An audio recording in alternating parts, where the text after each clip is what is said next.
Hey, everybody. Hope you're doing very, very well. What a beautiful Saturday it is. Okay, let's get this party started as Kenton tries to get in here. Guys, you guys know the drill. Let's talk about THORChain. So THORChain is a decentralized exchange that enables you to swap Bitcoin with thousands of other cryptocurrencies, all layer one native tokens. There are no bridges or wrap tokens used. It is all from your self-custodial wallet. There's no KYC on THORChain. KYC means kill your customer. We don't do that. It's permissionless. THORChain's token is called Rune. That is spelled R-U-N-E. You do not need to buy or hold Rune in order to place a swap on THORChain. Very good design decision from us. However, the fees deducted from your swap are used to buy Rune, and this Rune is the yield that goes to your liquidity pools and nodes. So how it works, you maybe have an Ethereum to Bitcoin swap. All the fees needed for the intermediary gas transactions are taken from the starting asset, which would be ETH. There are no block rewards on THORChain. 100% of the yield is real. THORChain has another token called TCY. This token is kind of like a preferred stock. 10% of the protocol's revenue goes to these tokens. If you deposited crypto into savers or took out a loan on THORChain, make sure to claim your TCY token so you can start collecting this yield.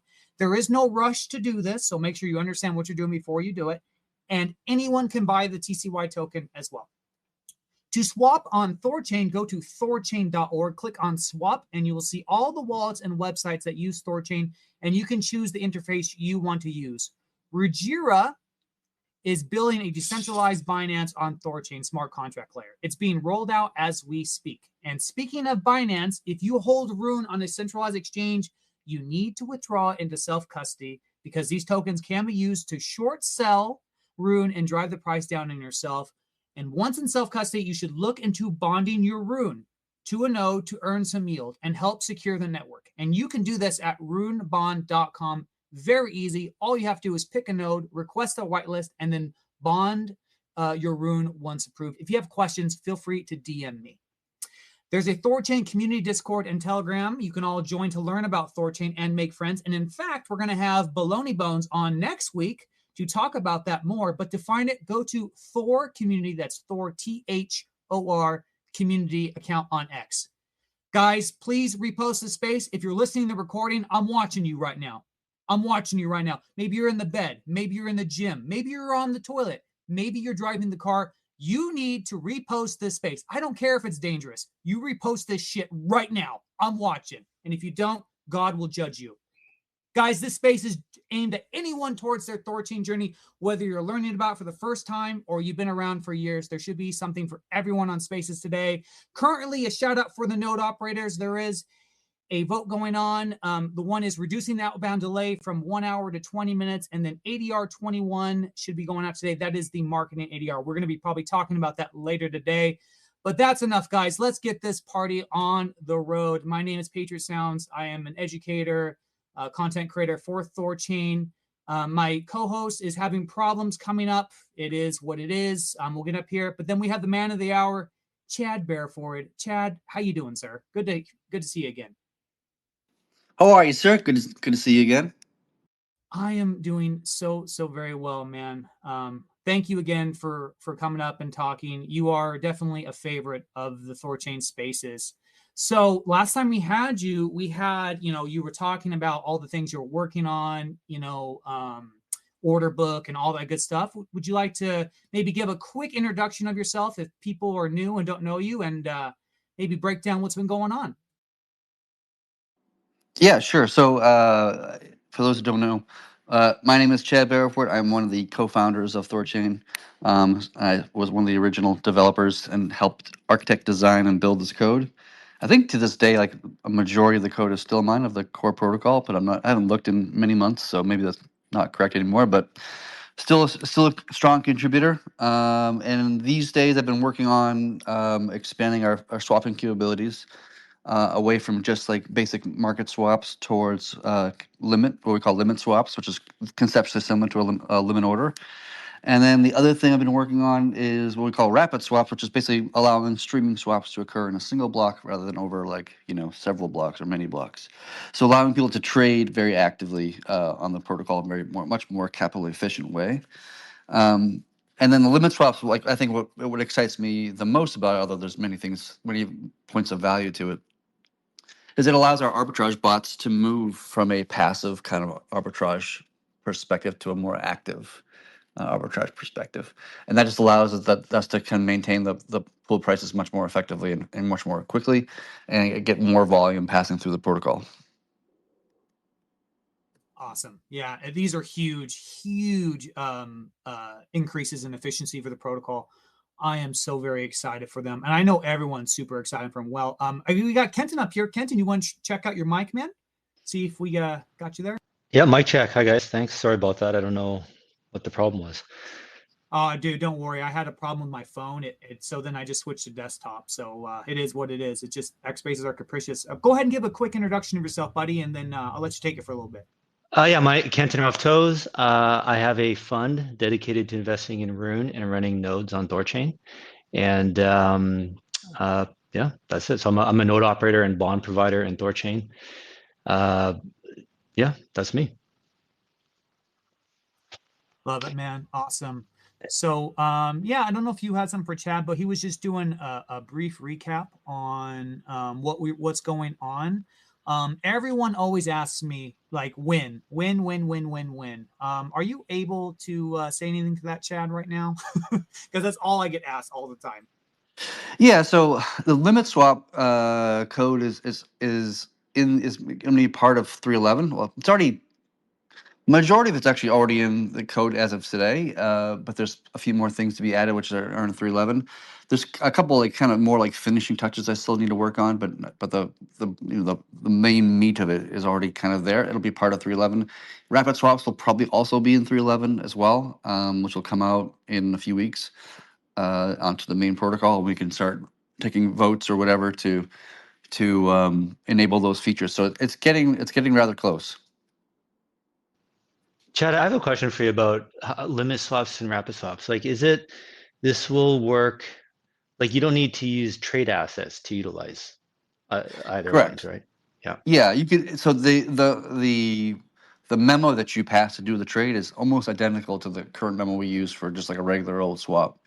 So you can do it. You don't have to have trade assets. You don't have to use anything like that. You can just do it straight from a wallet, from layer one BTC to whatever asset you're trying to receive on the other side. And the RBots, because of their clout score, they're able to bypass the outbound delay in essence. So they'll be able to like truly benefit from the rapid swaps, from like settling instantly. Like they will get instant settlement and be able to withdraw if they want. Well, it's a little more of a complicated answer to that one. So it depends on how the RBot is arbing. So if the RBot's arbing with like trade assets, for example, then there's no outbound to be signed, and therefore there's no delayed outbound at all. It's all keeping within the system. So they don't really have to deal with the outbound delay in general, unless they're trying to exit the liquidity from a trade asset into layer one Bitcoin and then exchange it on, some other exchange or protocol or whatever. So it's cloud swaps are like the whole idea of cloud swaps is kind of going away a little bit, just because we implemented it specifically to reduce the delayed outbound, and it just seems like the community we're now voting as we mentioned earlier in the session here that we're voting to kind of reduce the outbound delay, so that the whole cloud concept is kind of reducing in its value, and that's not necessarily a bad thing. I actually was just talking to Familiar Cow yesterday. We were just brainstorming about the idea of using like the clout score as a way of like getting reduced fees, because a lot of exchanges would do like, oh, if you're trading under $10,000 in a month, it's this much fees, and if you're doing 100,000 in a month, it's like less fees, and it kind of goes up over time to incentivize larger scale traders to trade. So I was talking to Familiar Cow with that notion yesterday. I don't know if we'd actually do it or not, but it was just kind of brainstorming out loud.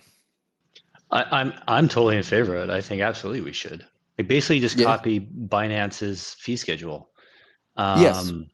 Yeah. Right. It's duplicating the fee schedule. It's using the clout score to do so, in effect. Yeah. Because we don't have KYC, right? So we can't like KYC people and apply it to the KYC. So we have to do it based on like wallet address, in effect. Yeah. And then like, what about the idea of like, so referring to Binance's fee schedule, for example, not only do they do it by volume, but they also pair it with how much BNB tokens you own. What Yeah. about that? How much Rune tokens that address owns would also help get you a lower fee. Yeah, that gets a little bit more complicated because most of the swaps are like going from like Bitcoin to like USDC, for example, and so there's no Rune, in the no Rune address with these, so it becomes a little bit more difficult in those scenarios. But I'm open to that. I'm open to exploring it and hearing ideas and kind of playing with the idea and seeing what we can do to kind of strengthen the protocol.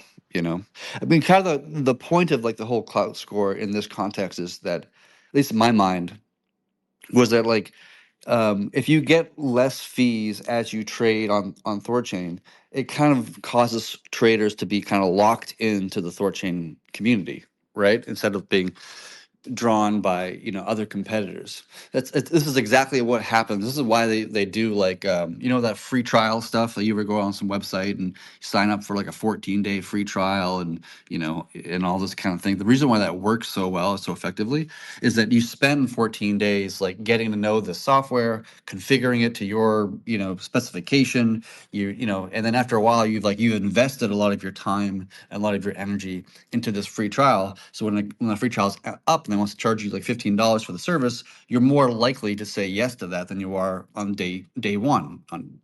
More likely to say yes on day 14 versus day one. And so this conceptually could be a little bit similar in the sense that the more people trade on THORChain, the better of a discount you effectively get.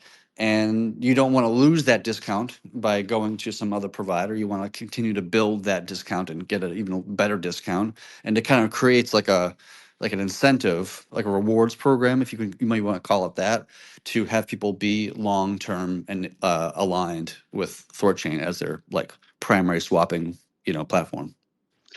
Makes perfect sense. So like how you just said, if somebody swaps like Bitcoin for Tether, there's no Rune address associated.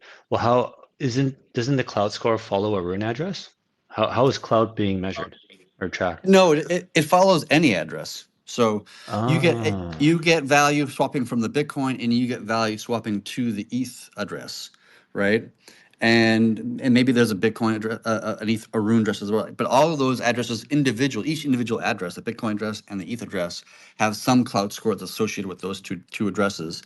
And then when you swap through those two, you get the combined cloud score of both addresses because you're swapping the to and the from, right? got it. Got it. And then you get some sort of like reduced, delayed outbound because of the collective score of those two addresses. Got it. Okay, got it. No, I love this idea. I think we absolutely should do it. And like going back to copying. Actually, what you could do is actually like you could take Thor names, for example, and register, like buy a Thor name, register your Rune address, your Bitcoin address, your ETH address, your whatever address you want to like register with this, and the Thor name kind of like builds the cloud score. And that way, if you trade from anything to anything within those addresses, theoretically, that's another way of doing it to kind of register your addresses that you want to start combining together to do some cloud score thing. There might be some privacy concerns around that, like doxing that these addresses are owned by the same person, whatever. But that's up for the individual to decide for themselves whether they want to do that or don't want to do that. Yeah, and it could create something really interesting. So there's two things I want to bring up. One is a reason not to have people's Rune holdings contribute to lower fees is that's how we compete with Binance, right? Like these traders and market makers have to tie up a lot of capital in the BNB token to just sit there. Yeah. And if we don't do that, that frees up more capital, right? We're more competitive. Yeah. And then the other thing that's happening, this happens, Binance knows about it, and Binance is trying to fight it, is that these big market makers and OTC desks, they're getting VIP 10 or VIP 8 or whatever on Binance, getting these reduced fees, and then they're upselling it to their customers, to their clients. So it's like they're pooling all these smaller traders into this one house, into this one larger trader, and then trading on Binance. And so Binance is trying to find ways to fight that. And I'm wondering if we almost encourage it. And your idea with the Thor names, if we can have, if someone can have a clout score build up with the Thor name, let them run wild. Let them upsell it, sell it to other users. You follow me where I'm going with that Yeah. logic? Yeah, maybe. I think it requires more thought and consideration, both for me and the rest of the community. But it's something worth kind of noodling on to see if it can be valuable to the protocol, for sure. Well, it's definitely, we want to give our power users, the people who use THORChain, some extra benefit over the casual user, right? It's every business does that, right? Like rewards points, whatever. There's some advantage to your best customers, right? You give them something back. Yeah, yeah. I'm also like I'm kind of interested in at some point pondering on the idea of like how do we become like an OTC desk as well, because I don't know how people on this call probably use a OTC desk. Probably not many, because they generally require your trades to be at least $100,000 each trade, which obviously not a lot of people have that kind of money thrown around. But OTC desks do massive, massive, massive, massive, massive volume, right? And they basically work as oftentimes you have a communication with some person at like Kraken or Coinbase or something like this, Binance, and you have like a DM with them through like Signal or WhatsApp or something like this, and you say, "Hey, I want to do a trade," and they say, "Okay, what do you want to do?" "I want to sell, Bitcoin into USD," and they give you some sort of quote that's locked in for, I don't know, 5 minutes, 10 minutes, 15, whatever the hell the number is, and then you execute the trade, and you get a very reduced, fee, and it kind of an easier interaction in some ways. So I kind of wonder, like, if there's like an area that we can kind of an area of trading that we can kind of like dip our toes into, and try to like pull in some like OTC like level trades. Nice, right on. So I'm curious about this vote with the outbound delay. I'm kind of the ones who started pushing for it and being loud about it. I think it's a great step in the right direction. Try to go down to 20 minutes, maybe give just slowly edge our way out of it. What are your thoughts, Chad, on completely removing the delay and just going back to wide open? Are you scared of that? Are you like, no, we should still just take it easy? You want some delay? I mean, I personally like the delay, especially as we're like launching into like the app layer, and the app layer is going to have its own layer, like potential exploits of like new code, and having a methodology to protect the app layer, and provide ways of stopping capital exiting. Um, here's my cautionary tale to kind of like the community as a whole on this idea, is that if you think about like the last cycle, when we went into like the bull market, the bear market, almost like every single like centralized lending platform like went tits up, right? They all kind of collapsed, and the reason why that was is because there's this unhealthy thing in the market where everybody was just trying to outbid everybody else, because each centralized kind of like lending platform wanted to kind of get more loans, and the way to do that was, yeah, they want to get more loans, and the way to do that is to offer like lower interest rates or high interest rates, depending on if you're a giver or taker or whatever. And that just pushed them to do more and more kind of like riskier and riskier kind of bets on the back end, right? And then the market went bear, and they all went tits up, and they all went under because of just kind of these bad practices, and the market kind of pushed them in towards these bad practices. Like they're all starting to participate more and more with them, and so like this is the cautionary tale I have here, is that like the push to remove the delayed outbounds, because there's the more competition in THORChain's marketplace, right? We got Near, and we got Chainflip, and we got Changely, and like whatever else out there. And there's a kind of a push to be more and more competitive, and there's this kind of like natural kind of race to the bottom. But as you get closer and closer to that bottom, you're introducing more and more risks. You're introducing less fee generation. You're introducing all sorts of different things, and so we have to be cognizant of our competitive landscape, and react accordingly. But we also don't want to go to kind of like do whatever has to happen in order to to be like 100% competitive in every kind of element of or attribute of like what a trade looks like. So like that's my kind of cautionary tale to the community as a whole. Doesn't necessarily mean that like going down to 20 minutes is a bad thing. And I, if I was a voting node, I'd probably vote for it myself. Just because it's been very effective over the last few years. We've had that feature. And the core protocol has become so much more stable in the last few years than it was when we first implemented delayed outbounds, which was in like 2021. So there's a good reason to actually argue that we don't need as much as we did in the beginning. But I also don't want to throw caution to the wind either. But the rapid swaps, that's my concern, is that how effective are rapid swaps going to be if right now like somebody has to still wait up to an hour for their trade to go through. Like the swap will go through instantly, but they're still sitting there waiting an hour to get it. So if we do you think that will have as big of an impact on volume if it's still like this? You understand what I'm asking? Just because the swap happens right away doesn't mean the user gets their funds right away. It still takes forever for the user to get their funds. The rapid swap will allow them to get their funds faster, right? Like if there's an hour delay now in the rapid swap executing the trade in a single block versus an hour delay in 30 minutes where it would have executed in 30 minutes, then instead of getting it in an hour and a half, you get it in an hour. So it's still going to be faster no matter what. But you're raising a good point, and it's just a question of what kind of like security kind of posture do we want to have, Again, the up-on delay was never there to create a good UX.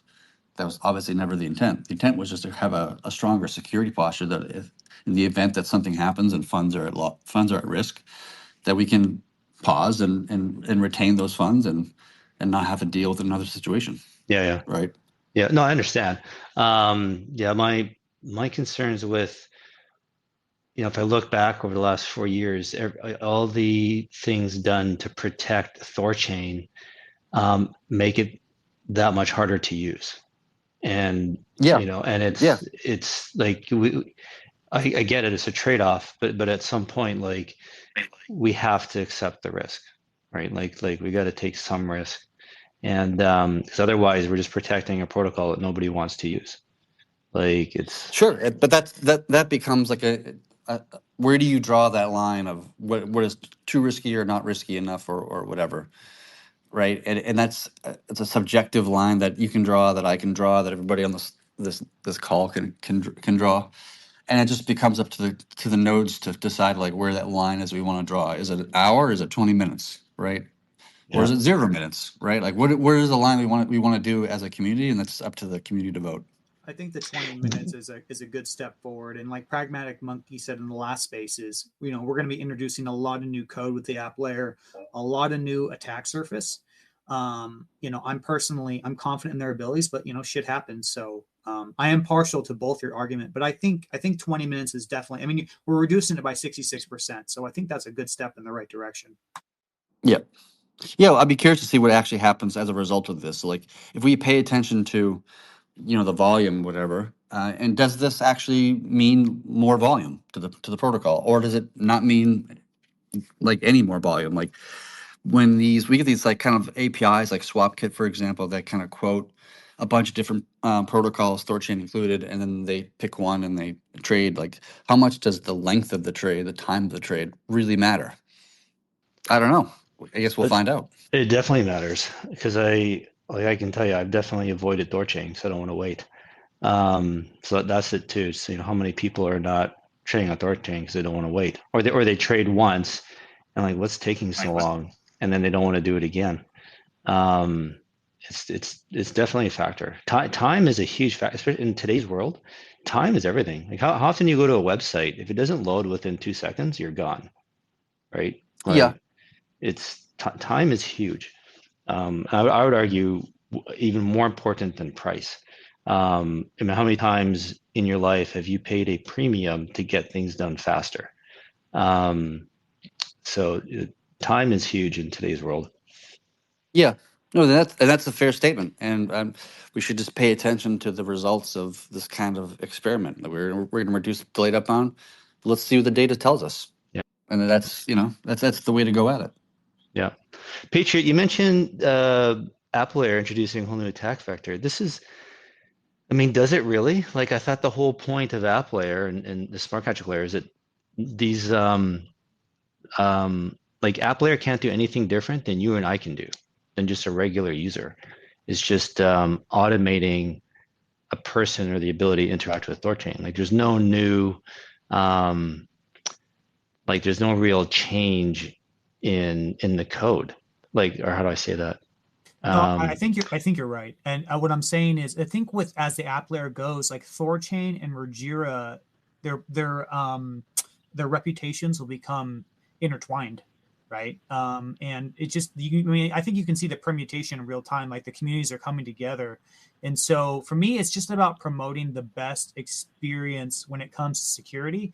But then to your point as well, I mean, speed is such an important aspect. So I got to be honest and say I'm really not sure. There's a lot of unknowns. I might actually want to kick that to Chad or if Pragmatic Monk was it to ask him, because I'm not sure. But that's just what my gut tells me.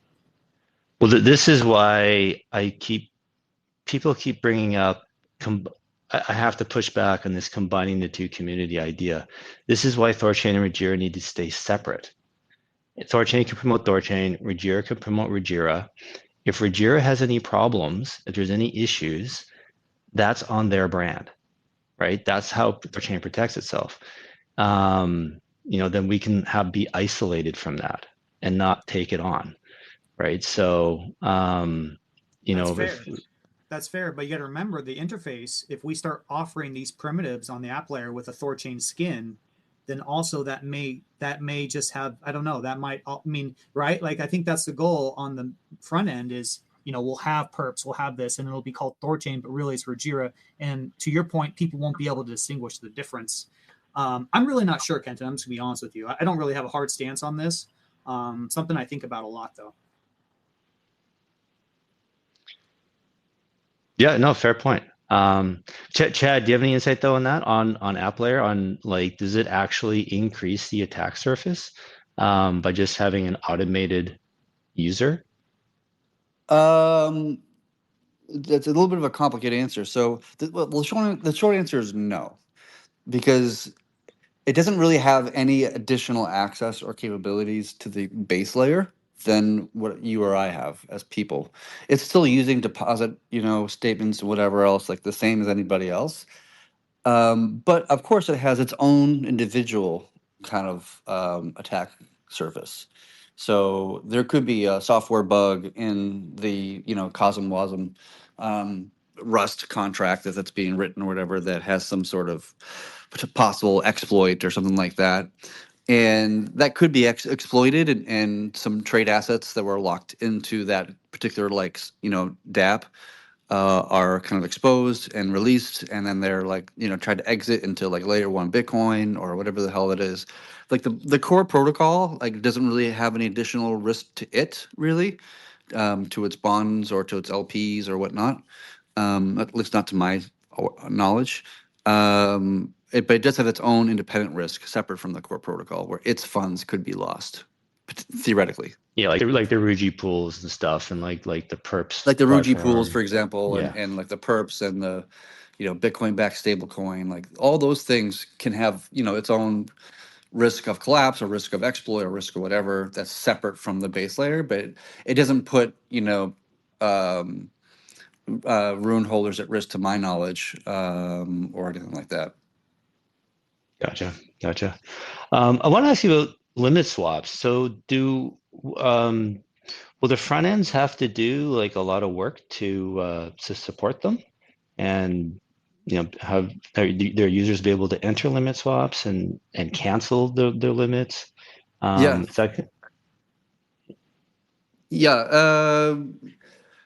definitely going to need some help from the various UIs to help kind of visualize what's happening, because you're gonna put in a limit swap and you're waiting to buy up some Bitcoin and the price hits some number or whatever the hell it is, or whatever, and you're gonna want to place an order and you're gonna want to wait for potentially days for that trade to be executed, waiting for the prices just to kind of hit a certain kind of ratio where you can actually execute a swap and get the thing at the what you're looking for.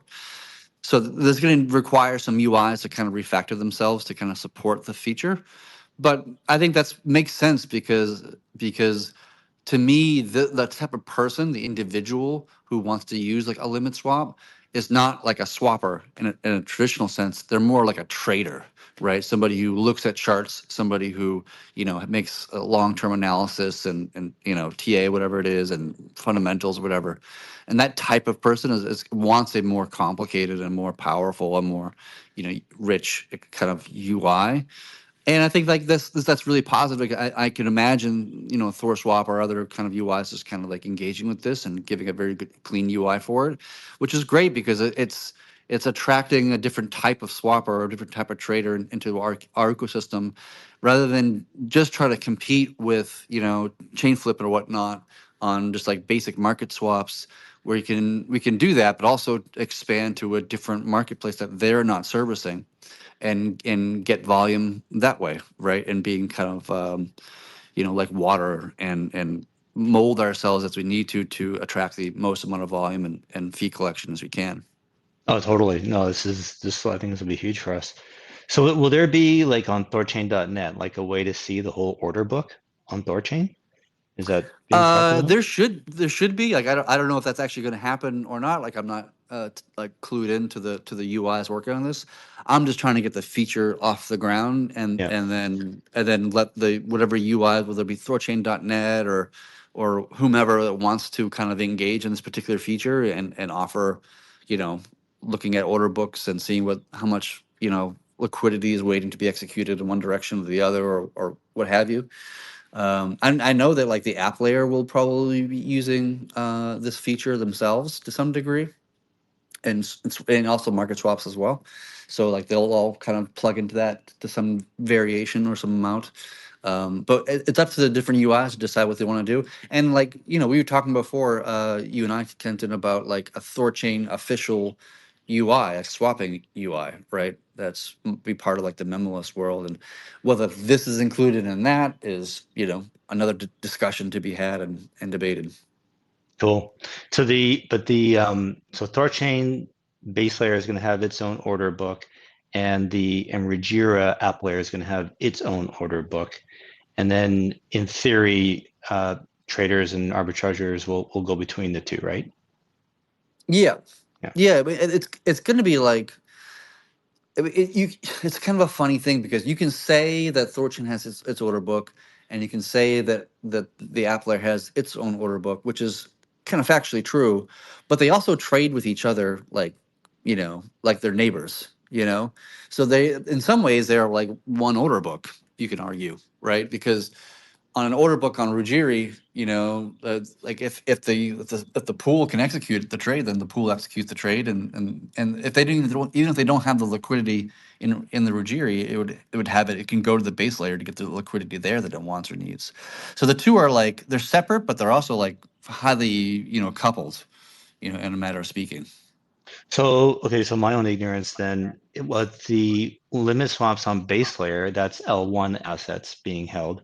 And then on app layer, that's secured assets. So the protocol can swap between an L1 asset and secured asset as if they're the same. It'll see that, read them the same way. Yeah, I had to like double check the code to make sure, but I think you could go with a limit swap from an L1 to a secured asset or even a trade asset. I think maybe I have to look at the code again. Peter, do you have anything else? Yeah, I do have a question here. It is from Jima. This is from the Clout system. This is something you were talking about earlier, Chad. His question is, can't Dex cheat Chad's idea, at least for EVM chain, by sending all swaps through a wrapper first? That's his question. All swaps through a wrapper first. So that would mean that like a DEX like Uniswap, for example, would create a wrapper thing, and it would channel some of its volume through THORChain through that wrapper, and then get like lots of discount trades. Is that the question? I understand it correctly? Maybe. I don't have much information. I think that's probably right, though. Yeah.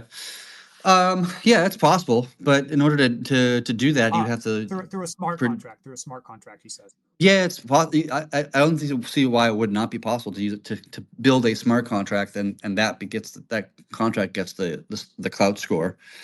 It doesn't really bother me so much because in the end, in order to get the cloud score, you have to just trade a lot. I don't really fucking care if it's like some random dude in an EOA wallet or a smart contract, whatever. As long as the volume's coming in, then I think that's fine by me. He's Yeah, it's like spending millions of dollars on your credit cards to get thousands of dollars of airline points. Like, Yeah. you, you got to spend so much money, right? Yeah. So Yeah. he's To be fair, it depends on like the configuration of that cloud score. Like, how much trading do you need to have before you get what kind of discount? And that kind of ratio right there would probably matter, right? Like, because if you just did like, if you trade $10, you get like 90% off on your fees.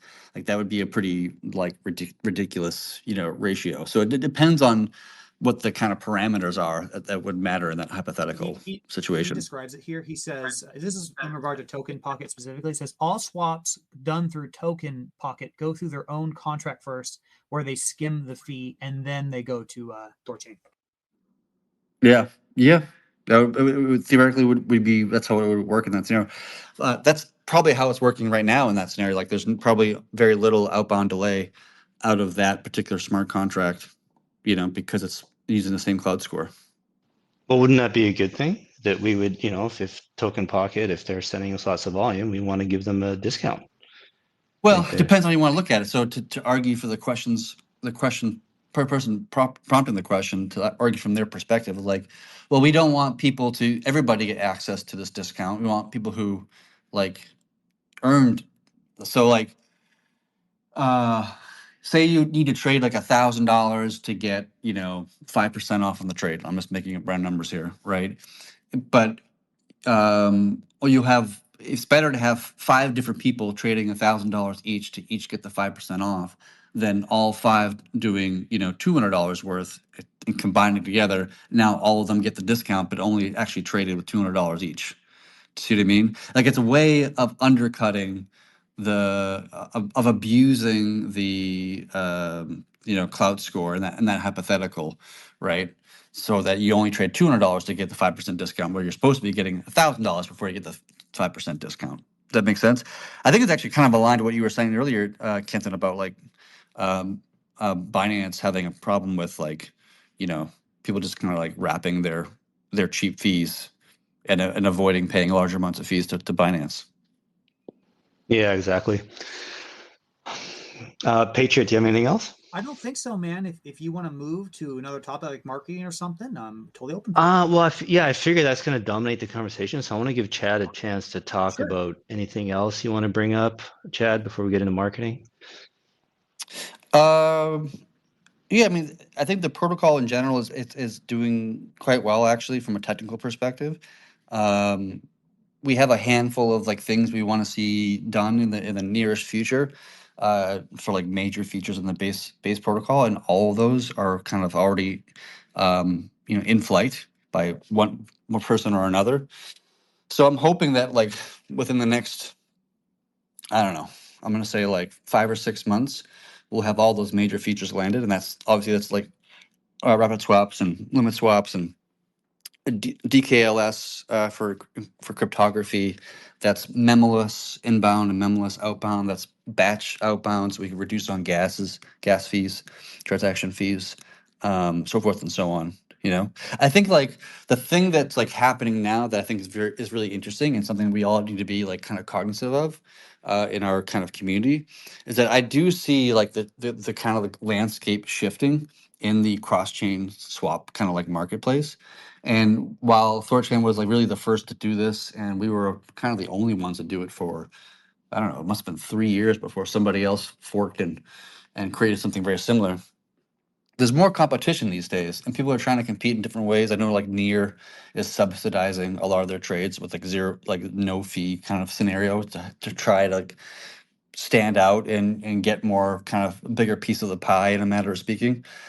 But it seems like there's like kind of like a race to the bottom situation now where And that's not just even just like the core protocols, that's also like the UIs, right? And UI has been charging a lot of money for a while now, and that's probably not going to survive over the coming, 6 months or 12 months, whatever it is. There's just going to be this race to the bottom because in the result, we're all doing the same exact thing, right? Like if you buy like a cake from somebody, there's such thing as a better quality cake or a lesser quality cake, and that's comes into the price. But in our case, we're just swapping Bitcoin for an Ethereum, right? And there's no better quality Ethereum, right? It's all the same token. So the only thing you can differentiate yourself on is basically like price and time and trustability that the swap is actually going to execute the way you think it's going to execute, that kind of thing. And that's a very little kind of small margins, and that's going to push the market as a whole into very low fee trades, because if you don't do it, somebody else is, right? And that's just like the free market doing what the free market does in that scenario. So we have to think about like how we can compete in the long term as a protocol against this kind of rapidly changing kind of landscape that we're now in. And fees is kind of like the thing that everybody's kind of focused on now, and again, the cheapest thing. But that's not going to be like make sense over the long term in terms of survivability. You have to start thinking about like other ways of attracting liquidity and volume other than just like cross-chain swaps, right? We're doing that with like limit swaps and rapid swaps. We're doing that with like the app layer, for example. We're already kind of forward thinking in this particular way, but it's the same thing that's happened to centralized exchanges, because now they're plentiful. They don't really make a lot of money, Coinbase and Binance, like on their swaps, and the money they typically do make from their swaps, probably not even from the actual fees. It's probably from like front running those trades and doing their own counter trades in front of your trade or something like this. A lot of them make money predominantly on just like holding assets, right? And on asset management is a kind of probably a very valuable part of like Coinbase's like income, for example. So it's like we can't rest our laurels on just on like being the first and the best market cross-chain market swapping. We have to think about what else we can do to garner more volume and more interest and more innovation and value to the protocol, to the industry as a whole. And I think we're doing that, but we just have to keep on being creative in that sense. Yeah, actually, I think that's a great segue into talking about marketing. So maybe just to refresh people, in case anyone's not aware, myself and Scorch started a new ADR 21. It's in GitLab. It's been commentary period on Discord, and there's been some debate and talk about it here over the last week. Hopefully, it's going to go to vote here next week. It'll be put up to vote for the nodes. But the gist of the ADR is to ask for 5% of THORChain's revenue to go towards a marketing team, a marketing fund, just like the dev fund. And the goal of this marketing fund is to start promoting THORChain, get users, like start developing and building THORChain's brand. So, Chad, you're talking about, reevaluating things, doing things differently. The way like THORChain has been run, like its marketing plan has been no marketing. Let other people tell the story. Let the front ends do it. THORChain is business to business. Get into their wallets and then let the wallets communicate to their users and get trades and all kind of stuff. And THORChain is supposed to be in the background and invisible, and that was a great idea.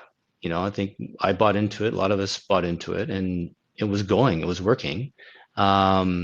THORChain was getting into all these wallets. It's continuing to get into more. I think it's inevitable. THORChain will be in every wallet in every world. It's going to happen. But there's some other things that aren't happening. Like THORChain is not invisible. If you look at all the top front ends that have THORChain integrated, like the top volume, all of them except Trust, you have to go and select THORChain. It's not invisible. You have to choose to use it. And these wallets, these platforms with over like 300 million downloads, it's been 4 years now, and where's all these users?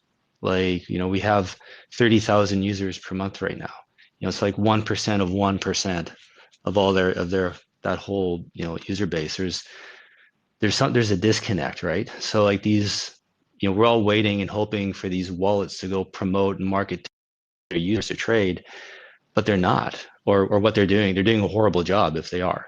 And are we going to sit here and wait for another 4 years for something to be done, or do we start doing what we can to educate people on cross-chain trading? So this is what kind of pushed me and Scorch and to kind of push this along. Like, I'm seeing that the business plan and model of THORChain is not working. We need to shift gears, and it's okay that this isn't dire, like it's the end of the world. It's just we're taking in data, and we need to readjust. We need to refocus. And if you think about also, all these things were done to protect THORChain, right? To be decentralized, to not have a front end, to let others have integrate THORChain, let others distribute THORChain, and THORChain is going to be this really difficult to pin down type protocol. Well, if it's difficult to pin down by regulators and big brother, it's also difficult for people to use, and that's kind of what's happened. And we've had this decentralized distribution of THORChain. We've also created this decentralized distribution of our competition as well. And like, THORSwap's classic example. Like it's, you mentioned near, Chad. As far as I understand, the majority of near intense volume is all going through THORSwap. The platform we spun out to support THORChain is now sending our users elsewhere. And so I think the idea of THORChain, like it's THORChain, the interface being decentralized, I don't think is working. We need to centralize it. We need to be vertically integrated in that, we have our own front end. We start building our own brand. We start getting users. We start working on the distribution. We have a free API for all the wallets to use. And we take all that stuff back in-house. The base layer, that needs to stay decentralized, that's fine. But the top layer, I guess we can call it, that should be centralized and vertically integrated, so we can control every piece of it and start creating a real brand for THORChain that has, and it's brands that have pricing power. So that's how we avoid the race to the bottom on fees with the competition and all these other wallets, because that's what it is. You're absolutely right. Whereas we can start building our own brand on our own platform. And that's how we pivot. That's how we fight it. We'll stop there. See if you guys have any comments or questions. So to give a little bit of like historical context, as somebody who's been in the project from the beginning, when we were like me and JP in the very beginning of this thing, we were both living in Melbourne, Australia at the time, writing the code before we even launched, before any of these things, like super early. We looked into like having like a cross-chain wallet somewhere to be able to like swap between Bitcoin and ETH or whatever. And like there really wasn't much out there for cross-chain wallets, and if there was, it was like closed source, so it wasn't like great for us to work with for obvious reasons. And that's partially what we wanted to do. Was like, oh, it was an opportunity here to not only create a cross-chain swapping, protocol, but also like an open source, freely available like wallet. And that's kind of what BepSwap was in the early. BepSwap is like the precursor to what we call THORSwap today. And it made sense at the time, and we were like kind of highly aligned for a long time there. But over time, as more competitors came into the space, we proved that this can work. This cross-chain swapping idea can work, and eventually, other people wanted to kind of get a piece of what we were cooking, and more competitors came in, and it makes sense for THORSwap. Like THORSwap started to send volume to like Near or whatever, and I don't want to sound like I'm criticizing them, because I'm not, but like they were also just responding to the market conditions, right? Because if they didn't actually engage with multiple swap choices, then their competitors would have, and then maybe they would have lost out to their competitors, and that was like a choice that they made, and not necessarily a bad one. I don't really I don't criticize them for making that particular choice, but they're also like charging a bunch of fees, but to do so, like, 25 bips or whatever hell the number of bips that THORSwap charges. And that's just like, that's also like, as there's more competition, that's going to become a problem, for the market as well, right? And so you run into this kind of interesting problem of like, well, there wasn't really anything for cross-chain wallets to begin with, so THORChain created it, and we had kind of made it possible for this whole world to fucking exist to begin with. But as soon as there was more competition in the market, it created kind of the lines of like, being vertically integrated, to use Kenton's words, as it was before, kind of broke down, right? So building a new UI that allows us to like do swaps, whatever that's official to THORChain, that'll have some good value to it. I'm really excited to see that come out, and especially if it comes out and only has like either a 0 bip or a 1 bip fee instead of like the 25 bips or whatever the hell it is that THORSwap and other people utilize. Like, that will just drive a lot of volume towards us, because now it's like it's cheaper to swap on THORChain than it is on Near, even though Near is not having any fees, right? Because you still have to pay the THORSwap, 25 bips, which is a lot, because on THORChain you only do 5 bips for the actual fees, right? So it's just like it's going to create more competition. It's going to force THORSwap to also shift their position as well and create more competition in the market. So it makes sense. We have to do this for ourselves in order to give us like the best chance, right? And offer like the best quality of service. And we should create our own UI that is, 1 bip or very small fees, and just have the most of the fees being taken out to the core protocol. Yeah, exactly. Like the biggest, everyone keeps criticizing THORChain, get better quotes. It's like, all right, well, we're getting our own front end. It's gonna have way better quotes than every other front end. So Yeah. there you go. And it doesn't mean we shouldn't still.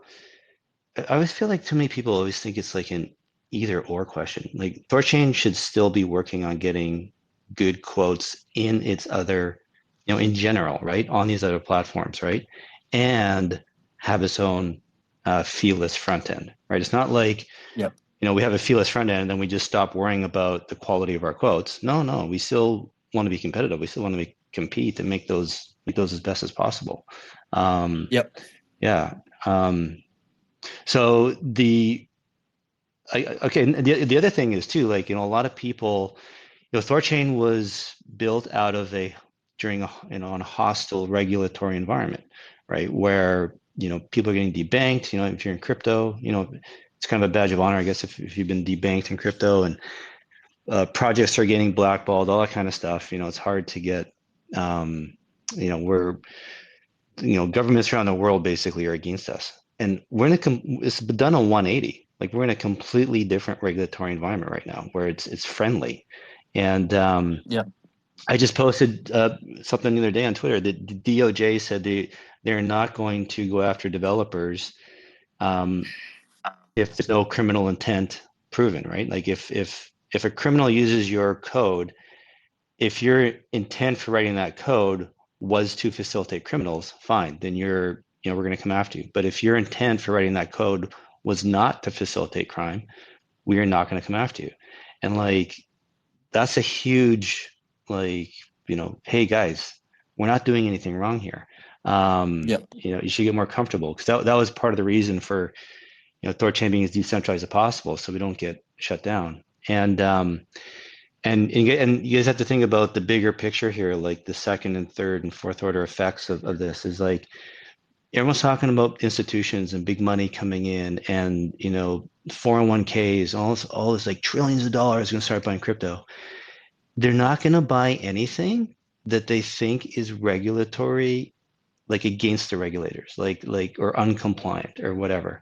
And so if THORChain's position is that, well, we don't want our own front end and we don't want to market it because we're scared of getting in trouble from the regulators, no institutional investor is going to want to invest in THORChain. Like, they want to know what we're doing is legitimate, and it is, right? And so, having our own front end and promoting it is totally fine. It's safe. You're not doing anything wrong. The front end will have a blacklist. We will do that. That's how we protect ourselves, right? That's how we You know, we're playing the game. You know, we're trying to do right. The base layer is where there's no censorship, right? And that's what stays decentralized and free from any, you know, intrusion. But the top layer, you know, we can play the centralized game. You know, we can do that, and I think we can do a really good job at it, and we can do it totally safe, totally, and compete. We just have to do it, right? Like we just, you know, have to put ourselves out there. I got something to say here, and this goes to what you're saying, Kenton. So I've had some people step up yesterday, and we've done stuff like this before, but I think it's the real deal now, especially with, you know, once ADR 21 gets approved, assuming it does. I don't think it won't be. It's gonna be marketing time, right? So I had someone come into the THORChain community Telegram and basically talk about marketing, and they said, you know, I want to help. You know, they're not expecting any compensation whatsoever. And then I had another person say it, right? And so we started chit-chatting in the Telegram, and this is what we came up with, and I think this is a great idea. If you are listening to this live or the recording, and you are really excited for ADR 21 and you want to help Kenton or just marketing in general, please come over to the THORChain Telegram and tag me. And if I know who you are, you know, because I know a lot of people, I don't want to do any scammers, obviously. I will give you a marketing mod tag, okay? And this is going to be great. So what we want to do then is be adjacent and supplementary to Kenton and Scorch's and anyone else's attempts to market. So if Kenton tries to market something, you definitely can help that, but also take it upon yourself to do something of your own fruition to also market as well. So on the THORChain community, the people with the marketing tags, you know, I'm going to let you talk about marketing strategies, whatever you want to do. And this will be great. So if anyone wants to come in there, please tag me. I will give you a marketing mod tag, and let's get this done. Additionally, there is a separate group on Telegram. You can't just join it. There's an amplifier group. And there's about 180, 190 people in there, if I remember correctly.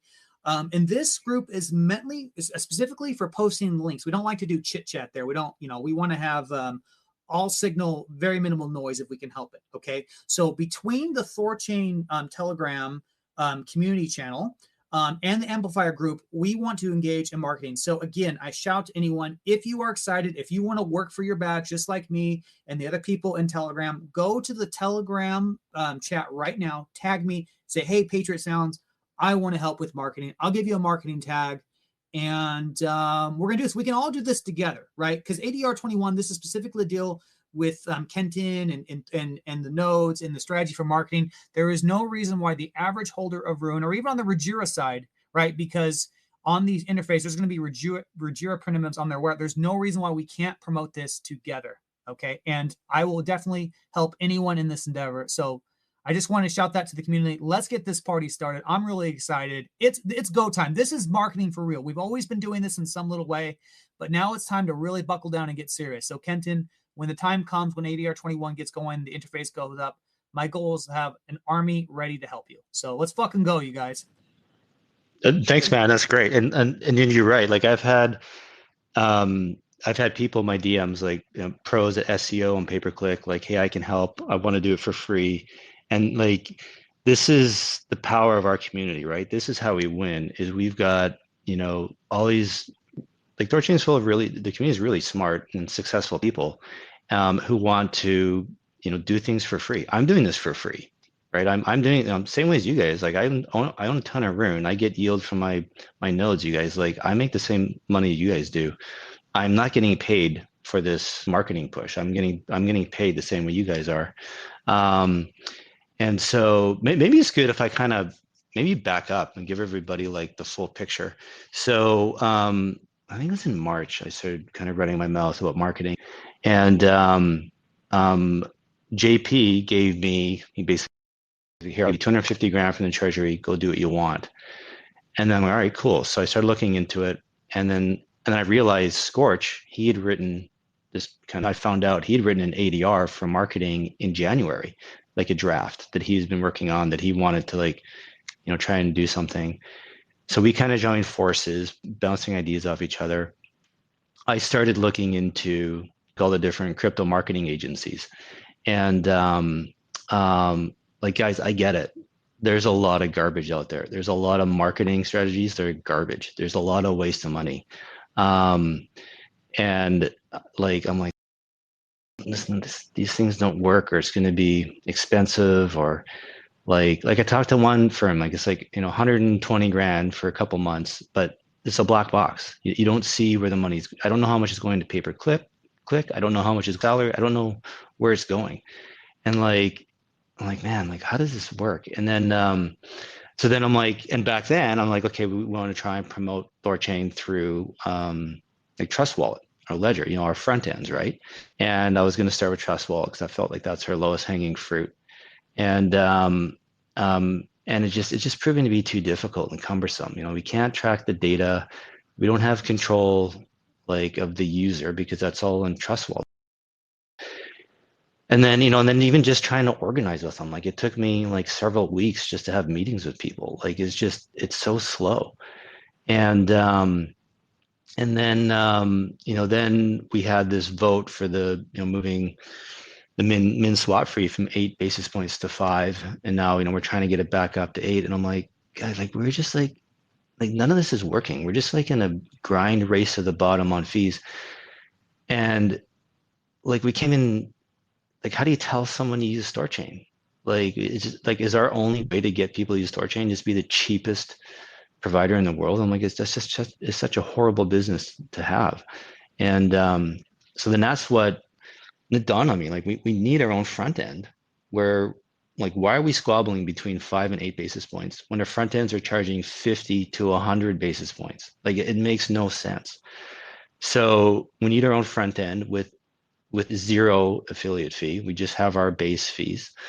And then that we can market, that we can sell, we can promote that because we can link back to our website and we can track that data and we can see what works, right? With SEO and pay-per-click, we can get all the analytics, see what's actually working, what's doing what. And when I talk about marketing, guys, I promise you, I am not talking about the Thor truck. And I don't want to talk shit on anyone. We're all trying our best and doing good, but I don't think that was a wise move in marketing. I think I can do a lot better than that. And it isn't just me personally, or Scorch. Like we're talking to others. Like it's like we're trying to find, people, the smart people who do this. And it just so happens that 9 Rounds has been talking to a new marketing person about trying to fix THORChain's brand reputation online, because I don't know if you guys know, January and February weren't great news for THORChain. But like THORChain not having a communications department, not having a public relations department, not having like any kind of organized messaging, like it really hurt us, because you have all these journalists and all these negative Nancy's taking hold of the narrative and telling whatever story they want, and that story that dominates online. Meanwhile, we're just sitting here doing nothing. Like we're a bunch of pacifists in a war. Like if 2 countries go to war and one of them is a pacifist, which one's going to win? Like it's no question, right? And so THORChain's marketing strategy has been pacifism this whole time. How can we possibly win with that strategy? We can't. So we need to combat that brand, that reputation, that messaging online with positive stuff, right? It's that whole, right? Remember, guys, solution to pollution is dilution.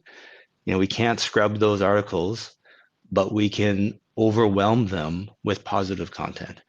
And a lot of that content can be free, right? It's called earned marketing. Chad, you mentioned, you DM'd me the other day saying you're willing to do interviews and stuff again. I'm willing to do it. Patriot, you've been doing it, and this is, if we have a marketing person helping us, they can go reach out to these different platforms.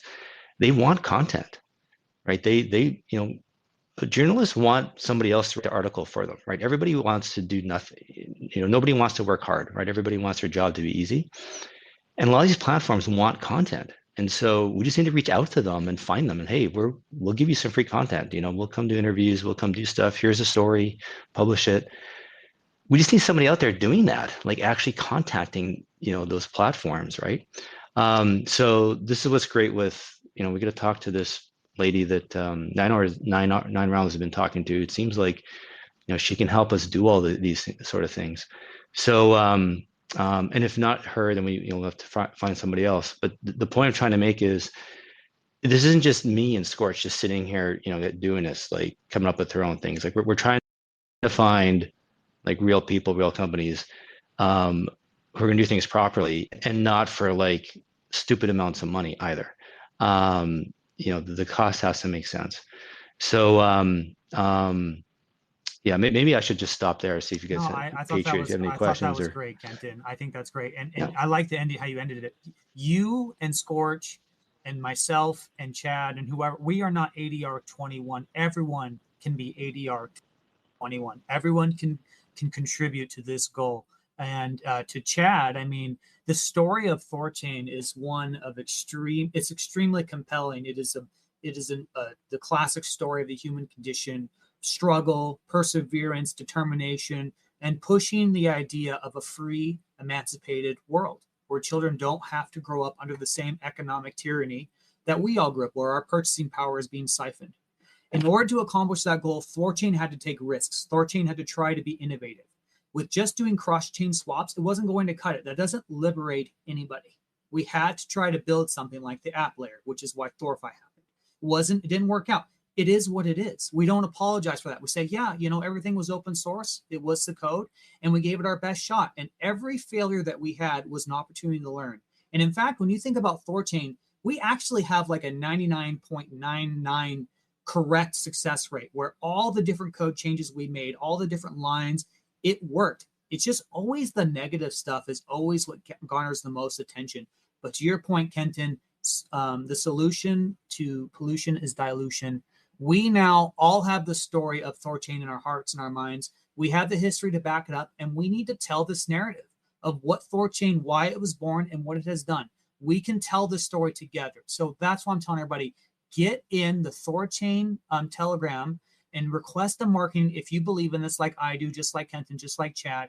And anyone and everyone can go in. And if you have the knowledge, go talk on spaces. I've been really hitting up the XRP spaces, and now THORChain and Ruggira and app layer and no KYC and permissionlessness, these are common vocabulary terms from them now. They just simply are not aware that we exist, but we can all change that together. So let's go. Let's get this done. Chad, do you have anything you want to add?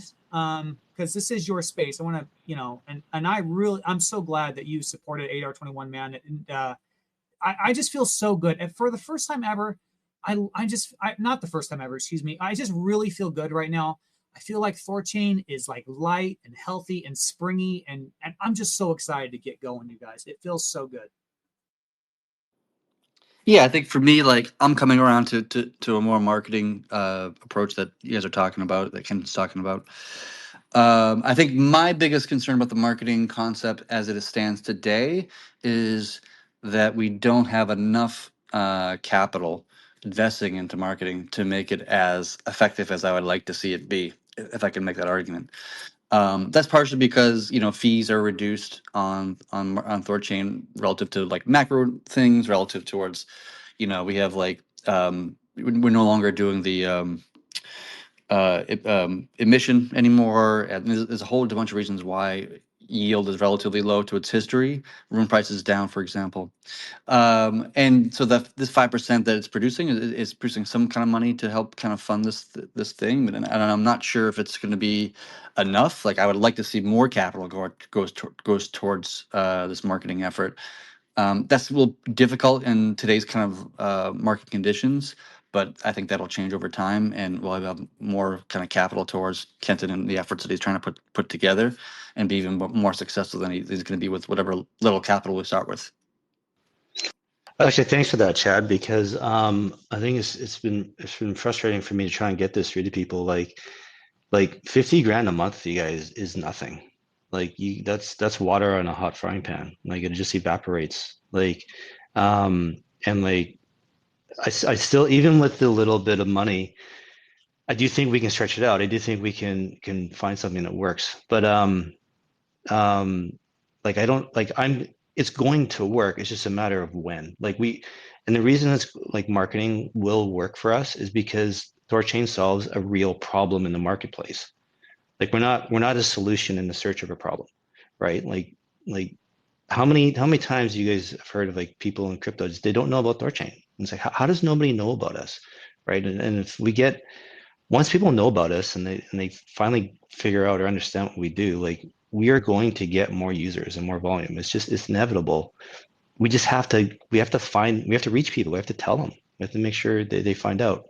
And so with this ADR with marketing, my intention for it, my goal for it is that like this marketing becomes a permanent fixture in THORChain, just like the dev fund. It should never go away. What should be reviewed and questioned is me, Scorch, the person, we hire to help us manage this. The people involved, absolutely scrutinize us 100%. You don't have to wait a year to scrutinize me. If after a couple of months you're like, Kenton, out of here, fine. Guys, I do not make money off running this marketing fund. I make money off Rune going up and the nodes going up. So if someone can come in there who can drive users and volume to THORChain better than me, I will be the first person to step away. I have zero interest in getting in that person's way. There's no entrenchment here or ego. Like it doesn't make any sense. And that's why, so Scorch and I we're doing this for free. Shoot, I wanted to bring up something else. Oh, the money. Yeah. So like some people are like, let's try it for a couple of months, see how it goes. And it's like, that's kind of like saying just trying a cancer treatment for a couple of months and see how it goes. Like you keep doing whatever you need to do until you cure your cancer. And then once it's cured, you don't go back to the lifestyle that you had that got you cancer in the first place. You stick with the newer, healthier lifestyle.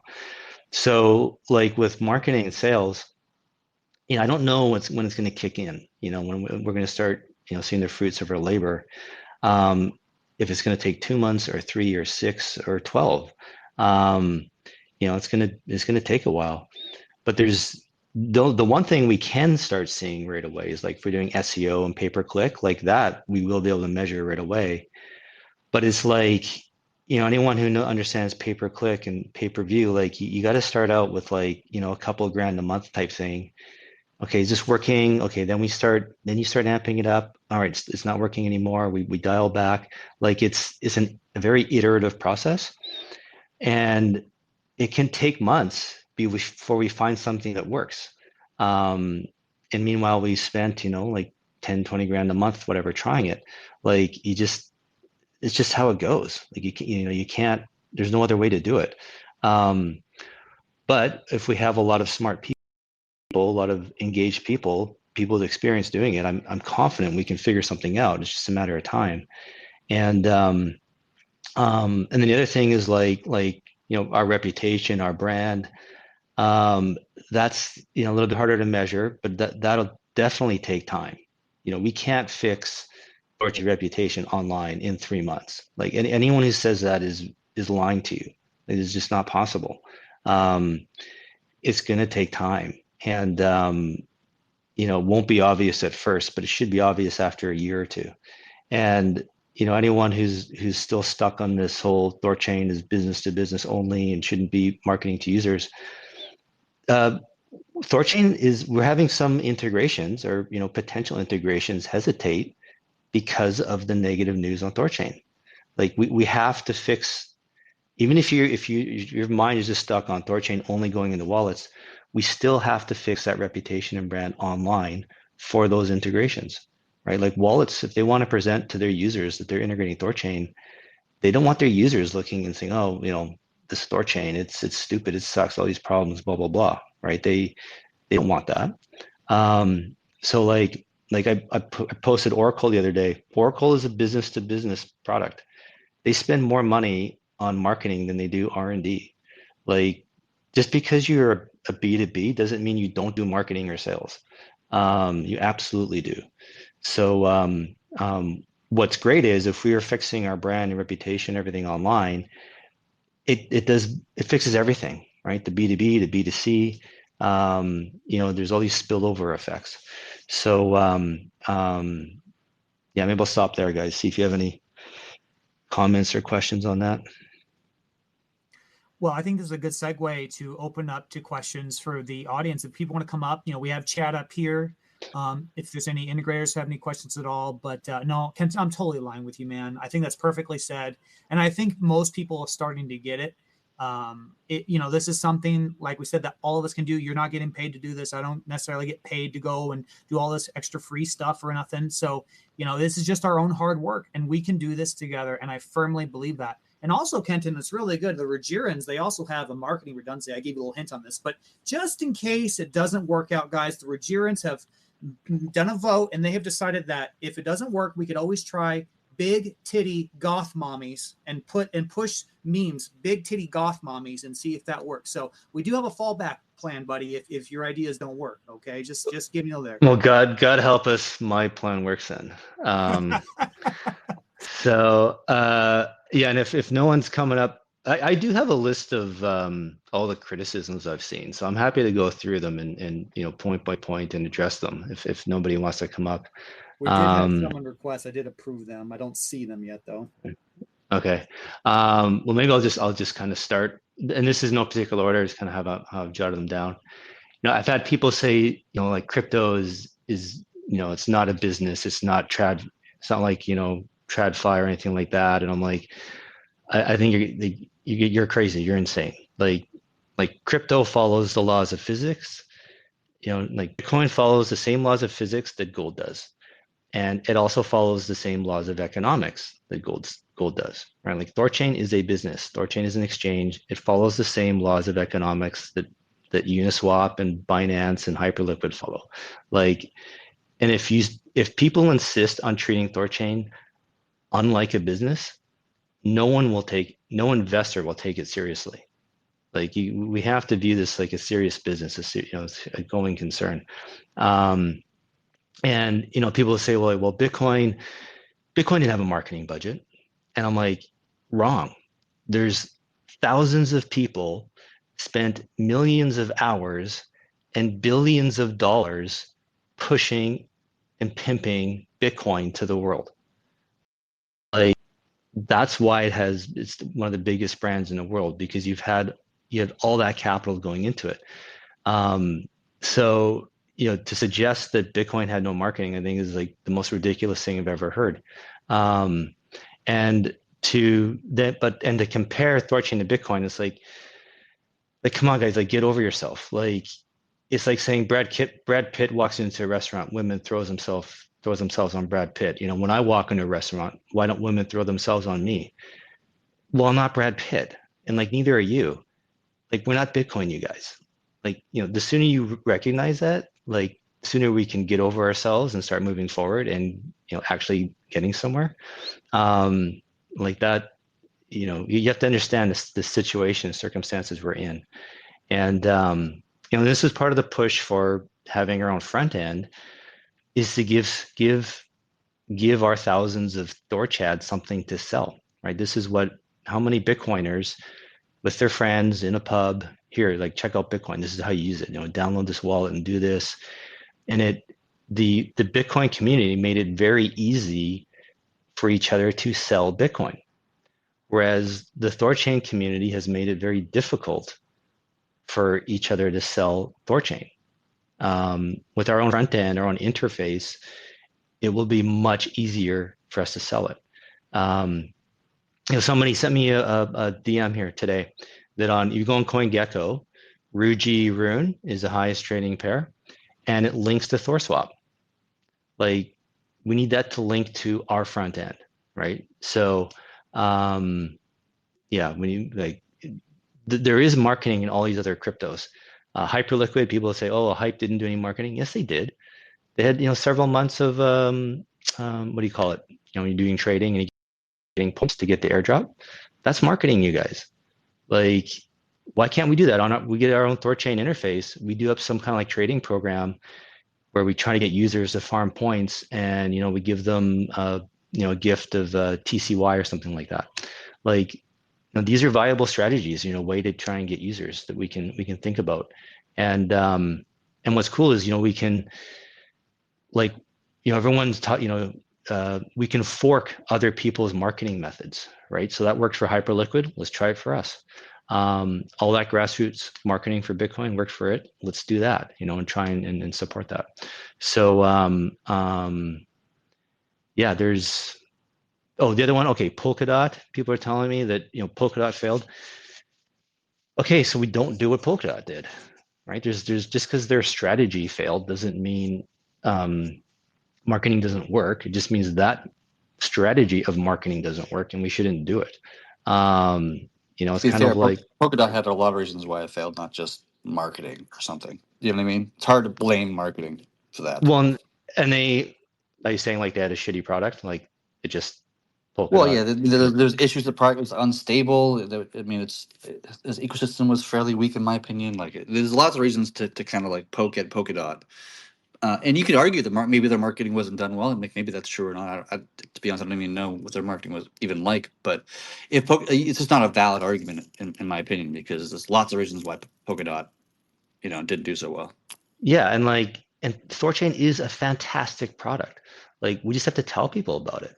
Like, how many times have you guys seen garbage products, garbage companies, garbage whatever succeed? Their token, their share gets a bid, and it's garbage, but people buy into it. It's because you have great marketing. Imagine combining great marketing with a great product. Like, we would be unstoppable. We just have to figure it out. So yeah, thanks for that, Chad. Because it's yeah, just because some people fail in some way, there's also maybe other reasons. It could have been a giant grift. Maybe Polkadot's marketing, they're just funneling it into their pockets. So this has been this is a valid question concerning people had. How do you know that I'm not going to take, me and Scorch aren't going to take this marketing money and put it in our pockets somehow? It's a really good question, because this is endemic around the world in all industries. You have management teams who are double dipping, and they contract to businesses that they indirectly own and all that kind of stuff. This is why we want to put all our receipts and everything in a Google Drive. And so you can go look at it, you can go check it out, you can audit it. I want to be as radically transparent as we can. And part of me is like, gosh, it's going to create more work because there's always going to be some jerk who's just going to be a Karen about everything. But the flip side of that is, if anybody is really truly honest and looking at that, and you do understand the industry and how much things should cost, by all means, come tell us, hey, you guys are spending too much on this. This is what it should be. And you can help us and tell us where to go and get the lower fees, right? Like, this is a collegiate exercise, right? So the benefit of being transparent with it is that if people can find cost savings, we will implement them, right? And if we're not, or if we're doing something, then that's how you know that we're doing a bad job, right? But that's the best way I can try and prove it to you guys, is that we'll be as transparent as possible. So in my experience, and we're going to get to the people who are on the stage. Thank you for joining up. In my experience, Kenton, don't let the loud voices carry much sway. When I talk to the numerous amount of people, because that's what I do, I manage the community in some ways. Honestly, it is overwhelming in support of ADR 21. So yeah, I think people agree with you, man, 100%. And I think you've, especially all those threads that you posted talking about juxtaposing the marketing efforts of really successful companies and what they had to spend on it. I think you've made your argument, and I think people are pretty much locked up behind you. You've done a great job. Okay, we got some people up here. Beats, I'm going to shorten your name. Beats. Yeah. Hello, man. Hey, what do you got for us? Hi, everyone. Yeah, I have some question because, I think everybody agree with Canton on the importance of marketing, but the problem is, when I talk to other Tor guys, Tor Army guys, they are afraid about the change on the tokenomics. And can we talk more about the tokenomics and where you want to take the 5% for the marketing? You're talking about removing the burn? Is that specifically what you're talking about? Yeah. Great. Oh, do you want No, to go pitch ahead, it? Or do you Kenton. want No, to? you go ahead, bro. That's all you. A great question, man. Thanks for bringing it up. So, guys, I actually like the burn. I do think it's great marketing. Yep. So like I that being said, but at the same time, I don't think the 5% burn is doing anything to support the room price.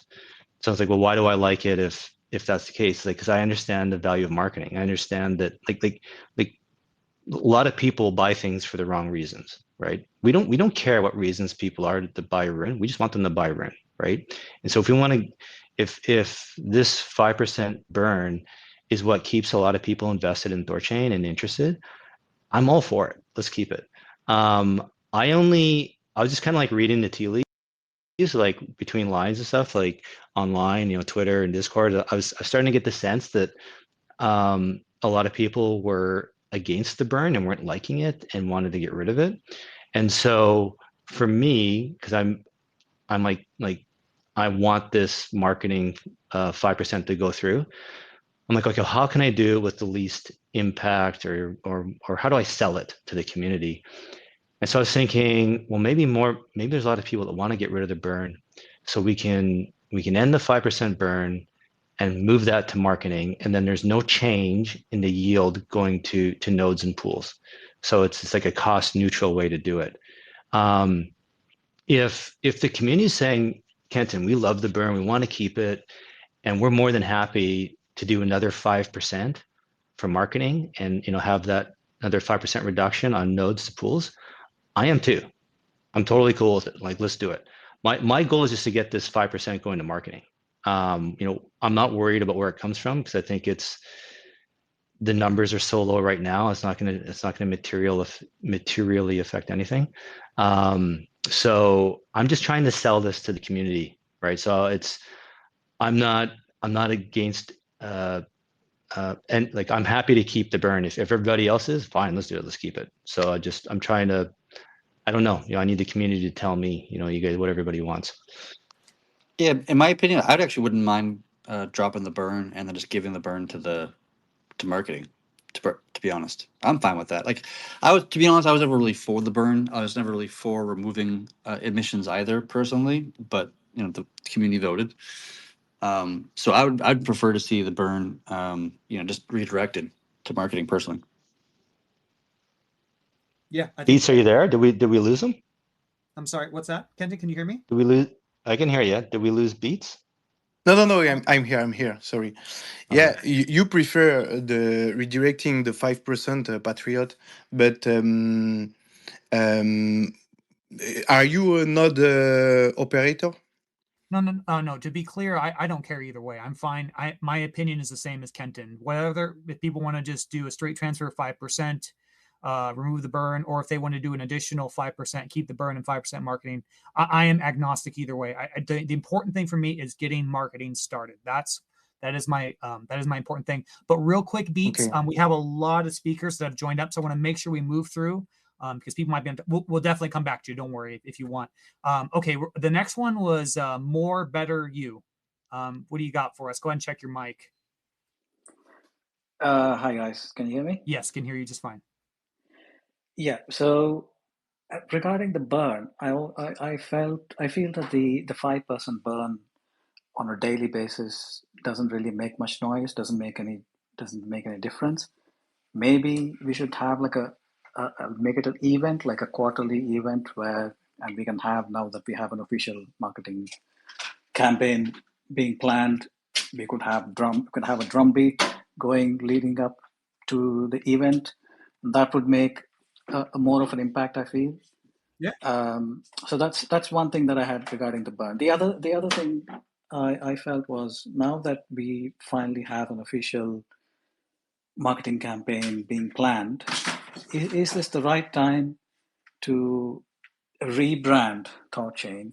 And maybe I had an idea, like if we rebrand it to like something like RuneChain, and we have runeswap.com, and then we have runebond.com, and we have Rujira as the app layer. We have one unified message to promote, and we put behind us, all the negative baggage that the Thor branding has carried. and this is a new rebirth. We are starting with an app layer. We are starting with a simplified base layer. I feel that it would be the marketing campaign will have a more unified message to convey, I have an and it will anecdote. create more noise in the market. So these are the two things that I wanted to bring up for discussion. So over to you guys. Yeah, I have an anecdote exactly to that point about rebranding. I don't think this is necessary at all, particularly when I go, and there's some XRPers in the audience, by the way. Hey guys, thank you for coming. When I go to the XRP community, and I've talked to them now for months and describing what THORChain's done. In fact, Chad, I don't know if you remember this. I think it was back in 2022, 2021. I don't remember. But remember when the SEC clamped down on XRP, and said it was a security, you had said at the time, I don't remember if it was a space or an interview, but said if only XRP was available on THORChain, they could have just literally told the government to go kick rocks. I have told that same story to the XRPers. This is one of our founders actually said that, and they see the articles, as Kenton's alluded to, the negative stuff. When you just explain to them the actual thing at THORChain, they love it. They love it. And THORChain's brand now is actually quite powerful and quite recognizable. I don't think we need to run from it. I think we just double down and we just fix the contextual nature around the marketing of that. I think THORChain has a great story to sell, and we should sell it. And so, yeah, I don't know if Kenton, you want to comment anything. Other than that, I'm going to go to another speaker. Yeah, I can comment. Well, first off, this is I would like to talk to this about an actual professional to get their views. But my thoughts are no for a couple of reasons. One is just cost and time. You know, that we don't, like Chad said, like as it stands, like this grant from the Treasury and 5% revenue is like so little money. Like I don't think we have the resources to even consider it. Because if we're gonna do it, like, you know, we would want to like do it right. You know, like hire a real agency, spend real money on it to do it properly, and we just don't have that. And you know, part of my impetus for like trying to push this front end through now and get this marketing done now is like I'm convinced we're entering a new bull market here, guys. Like an altcoin bull market this fall. It's going to start, and you know we need to do stuff now. So I think we stick with THORChain. I think, you know, my view is that like even people who are like have become disenfranchised with THORChain over the years still pay attention to it. You know, there's still, I think, you know, people once you understand and get THORChain, like there's no unseeing it. You know, you get it. So I think there's still a lot of value in the brand there. And then also, what have we been? We haven't done anything. We haven't been doing any marketing. Like in essence, we don't even have a brand. You know what I mean? Like let's actually try doing some like positive outreach and positive marketing and promotion. And if that's not working, then fine. Maybe then we look at doing a rebrand for whatever reason.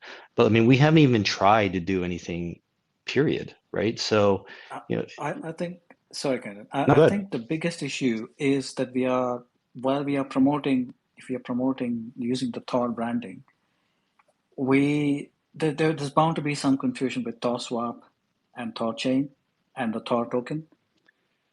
So if we are putting serious efforts and big and proper money behind this, then we should make sure that, you know, Rune and THORChain are tied together strongly as a brand.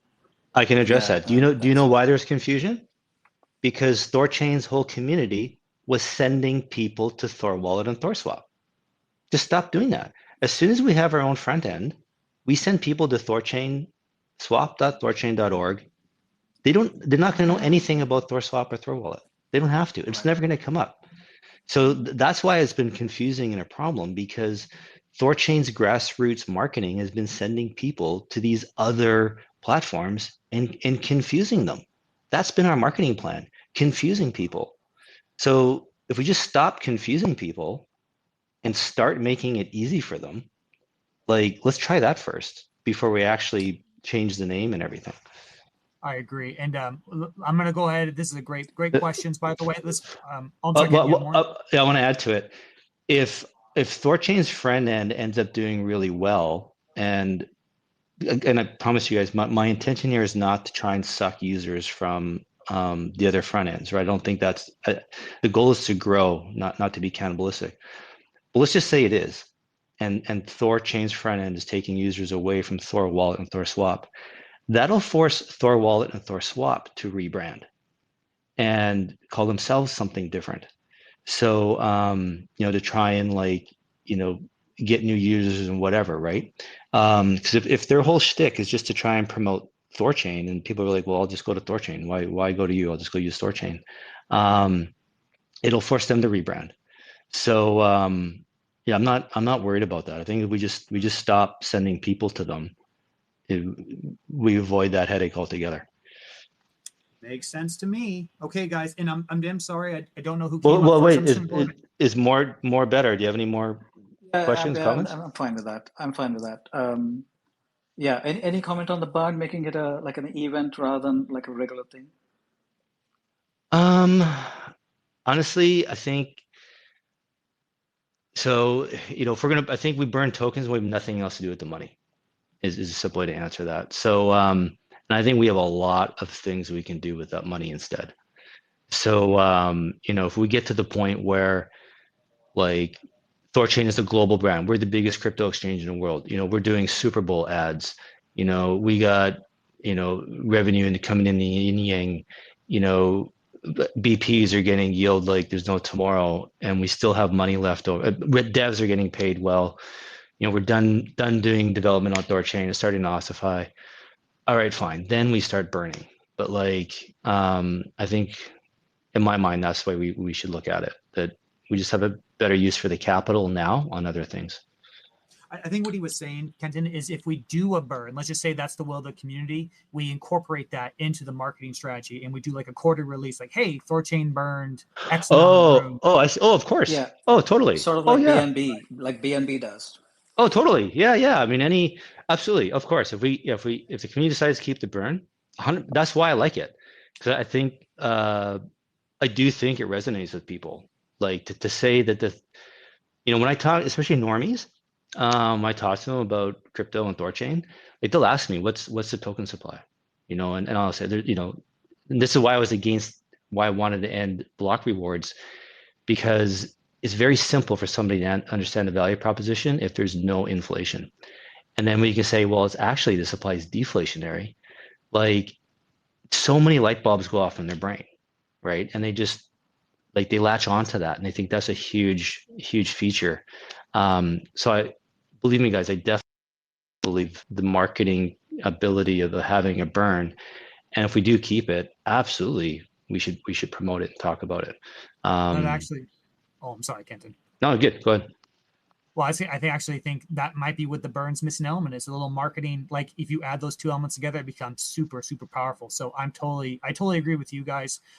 Let's go to another speaker here. I'm going to go with the Coke next, and then Joel. Go ahead with the Coke. Great space, guys. I really appreciate Kenton, the marketing effort, and the ADR 21.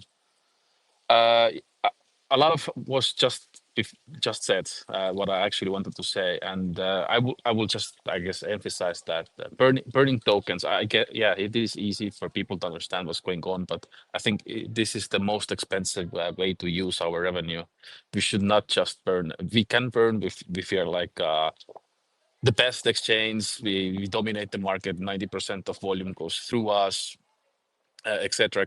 Then sure, yeah, we should burn. But at the moment, I think as Kenton is doing free work, Scorch is doing free work, Patriot, everybody else in community, we are doing free work to try to market and just having this extra lift from the treasury, and then switching from burn to the marketing budget. I think this amplifies all these efforts way more, especially when we have our own front end. So I just wanted to say that burning tokens is the last resort when we are bonkers rich and we just don't know what to do with our money. So yeah, that's about it. I think you're right there. Thank you for saying that. We're going to go ahead and by the way, I should actually say thank you with the Coke for the things you do in the background with recording these spaces as a redundancy. I really appreciate you, and I know the community does. So thank you so much. Again, someone who works for free. I love this community so much. You're all rock stars. We're going to go ahead and go to Joel. Go ahead, Joel. Hey, everyone. How's it going? I just wanted to say that obviously the marketing push is a good idea, trying to get more users, etc. One thing that I think that kind of explains some of these things too is historically it's been pretty difficult to actually use THORChain. And if you look at like the top volumes, it's almost always in integrated apps where it's like in something like say Trust Wallet or SwapKit is obviously killing it as always. Because it's like one of the few cases where you just want to swap and you just go to swap. And this has been kind of a big challenge after getting Dash in the Maya protocol. Being able to actually get anyone to use it has been a struggle because of the user experience. Because it's like, well, connect your wallet. We don't have any wallets that connect. All right, let's get in Control. Oh, Control, we paid them money, whatever. They didn't end up integrating. Oops. We'll get a key store. Oh, okay. Well, how do I do that? And just all the confusion around it. The fact that you can't just go to a website and interface and then just use it. The fact you have to look, well, which wallet do you use? Do you work this way, that way?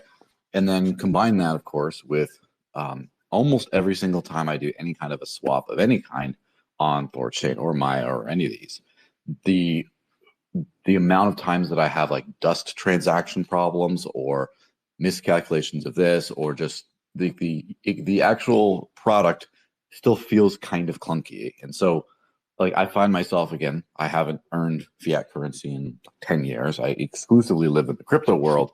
I find myself half the time using more centralized swap services when I need to go from an asset to another. And the other half when I use like this greater THORChain ecosystem, it's out of like principle, but not because it makes the most sense, because it's always more annoying, more clunky to use, etc. And like I think the memoless swaps is like the number one big thing that could really change this, where you can just go to a website, scan a QR code, send to an address, whatever, and it just works, as opposed to having to do all this like connection and custom memo type stuff. I think that's a massive barrier. So whenever you're strategically thinking about the marketing push, about how and when you push a front end, etc., and I think that once memoless is active is where most of the attention should be saved up for that. If it is a matter of saving up a budget to deploy a campaign, that's how I would think about it, at least, because I'm kind of doing the same stuff in the Dash world where I'm planning exactly when to launch these campaigns based on product releases, based on products that in like, where will this get the most bang for our buck? So all that ramble to say, basically, get memoless, and then after that is when you should spend most of your marketing money. That's just kind of an idea I had. Yeah, it's a good idea. And like, well, to be honest, we could A/B test, right? We can do, some pay-per-click for L1 swaps. We can do some for memoless swaps, and whichever one's winning, right? When we, and just put more money into that. Like, there's an argument to be made that, and I was talking to a pay-per-click guy about this, a community member who wants to work for free. He started a 9-figure online business, and he knows pay-per-click and all that kind of stuff, and he wants to help for free. And he's saying, just put all of the money into pay-per-click. Just get users. Don't worry about anything else. Everything else will come after the fact. And just drive users to the site. And maybe that gets honed in on just doing memoless, right? If the memoless transactions are a hit and people are into it, just push that. And but it's going to be, we'll just have to let the numbers talk to us, right? Which is what's resonating with people. Joel, you mentioned difficulty, using a wallet and stuff like that with THORChain. It's something I've been thinking about. Like when I was talking to Trust Wallet about promoting THORChain, I was talking to their BD people, and he's saying like only 1% of Trust Wallet users have ever swapped inside the wallet. And like when they go to conferences and stuff and they do surveys, like the vast majority of their users have no idea they can do it. And I'm like, well, what are you guys doing? How are you trying to fix that? I was like, well, I am. Like, that's my entire job, is to try and fix that. And so, it's not just, this THORChain difficult, being hard to use. Like these wallets are having a hard time communicating to users to get them to do it right. And so, and to be honest, like I have Control Wallet, and I'll be honest with you guys, I don't. Lots of times I don't trade inside the wallet. I go connect it to another DEX, then I go trade on the DEX because that's what I'm used to. And so, maybe that's part of the problem is people just don't want to trade inside their wallets. They'd rather connect to a DEX because that's what they're used to. And, us having a front end can help solve that. But going back to Trust Wallet struggling to get their users to trade in their wallet, well, maybe that's an opportunity for us. We're all smart people. I like to think are we some of the smartest people in crypto? Sure, why not? Maybe we can figure it out and crack that nut to figure out how to get people to do cross-chain swaps in their wallets. At least we can try. We can throw our hat in the ring and we can try and help solve that problem too. It behooves us just as much as it behooves Trust Wallet.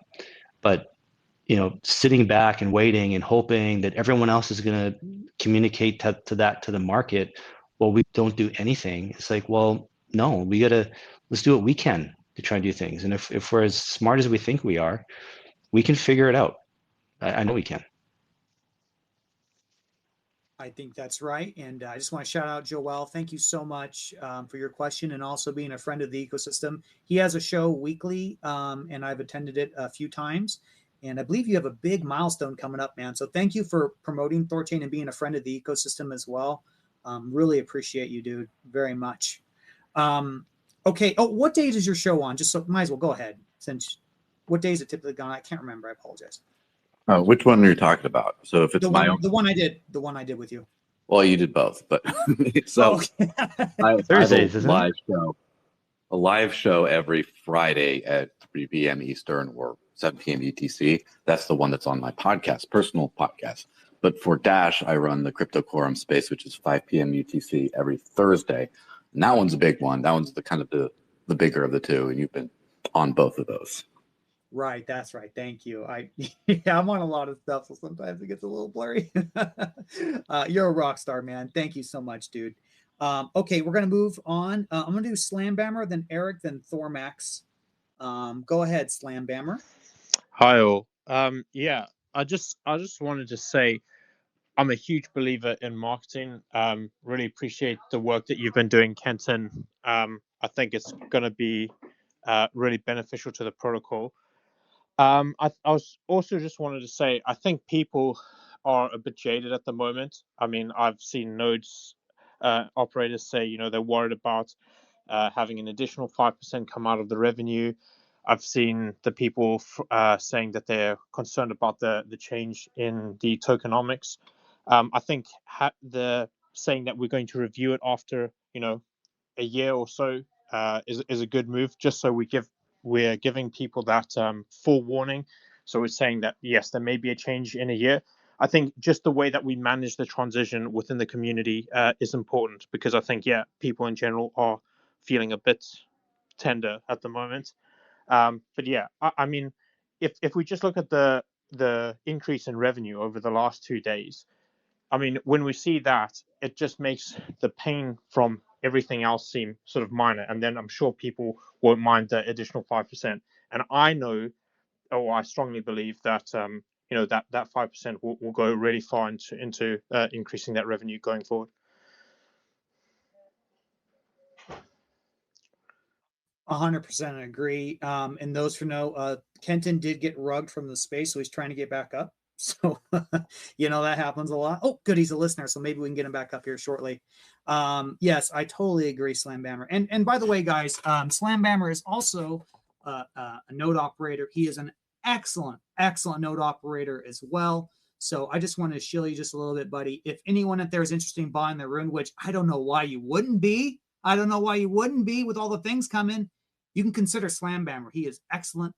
Go ahead and DM him if you're curious about what, how it works and what his parameters are. And also make sure to use runebond.com. We built it, guys, to make the process effortless as well. So I just want to show you a little bit. Thank you so much for that, Slambammer. Eric, go ahead. I'm going to try and see if I can get Kenton back up here. Go ahead. What do you got for us, buddy? Hey, mic test, because sometimes You're great. You're great, brother. Go ahead. Perfect. Dude, I love this conversation, and definitely, I mean, you knew probably like from 6 months ago that I'm a big proponent of marketing, and I'm so glad that this ADR proposal came out. I just want to mention a couple of things that might be useful, and Kenton already knows about marketing, and you're bringing an expert. So it's probably something that you already considered. But two things: I would love to see a comms guide for the community to follow on when they're trying to publish content, because when there's not a cohesive message, whenever someone reads a post and it uses certain words or it uses certain concepts that are not that well, maybe they are correct, but they are not so as aligned with the narrative, it kind of puts people off, or it might confuse people. But also, with all the memes and with all of the short content, I don't know how to say this, but a lot of it is cringe, and we have to find a way to resonate with the crypto people on X by following this, like I said, a cohesive message, but also, like, let's just say, avoid these kind of memes or avoid these kind of words, etc., etc. And the other one is more simple. There's a very low hanging fruit in conferences.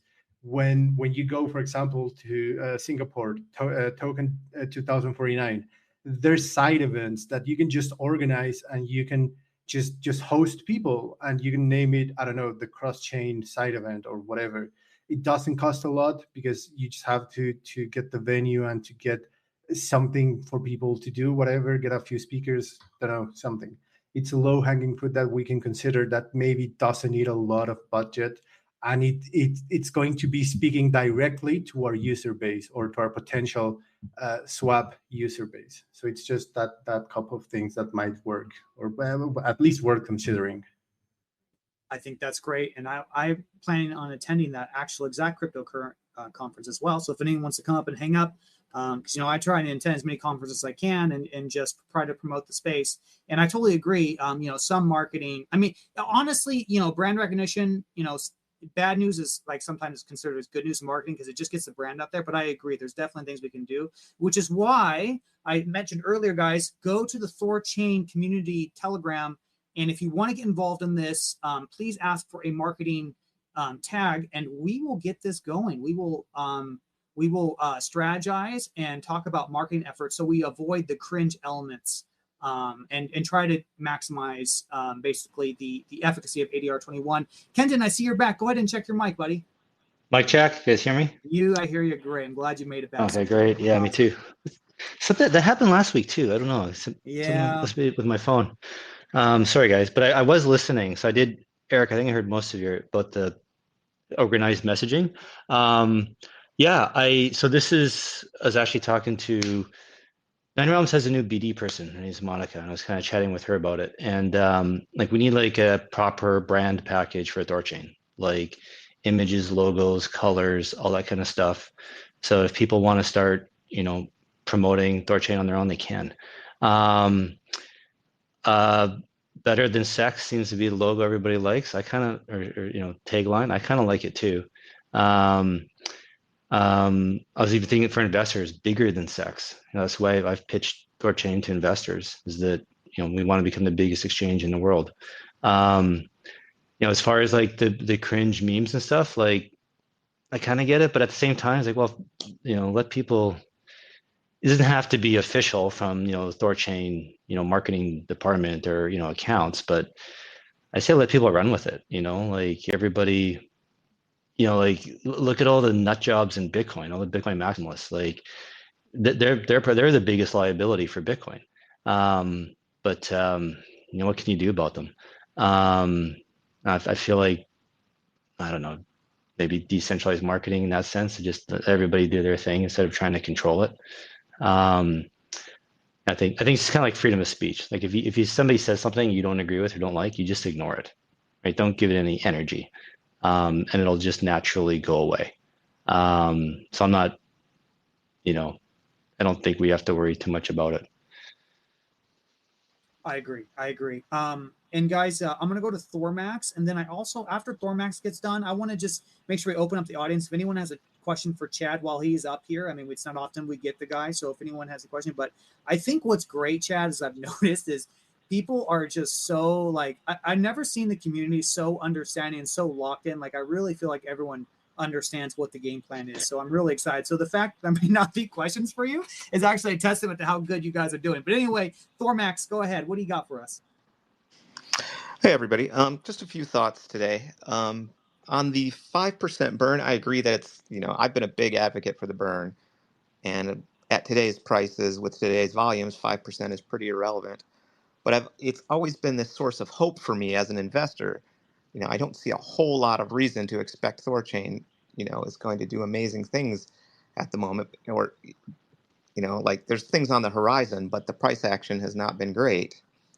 But there's always this hope that, like, okay, there's this 5% burn out there, and then when Rajura kicks in or other things come around, if you 10x volume, then that's going to, increase the revenue, and then in dollar terms, it's going to, significantly scale the amount burned. So that sort of scaling property of it being a percentage has always been attractive to me. So I'll just throw that out when people are talking about the burn, like, yeah, today's volumes and today's revenue is really pretty irrelevant, but that doesn't mean it always would be. I think of it like a stock buyback on Wall Street, and I'm certainly no Wall Street trader or investor, but there's a reason companies do those, and it seems to work. And part of that is just I would agree that there's definitely marketing value in saying that, THORChain is, becoming more and more scarce. It's becoming more scarce.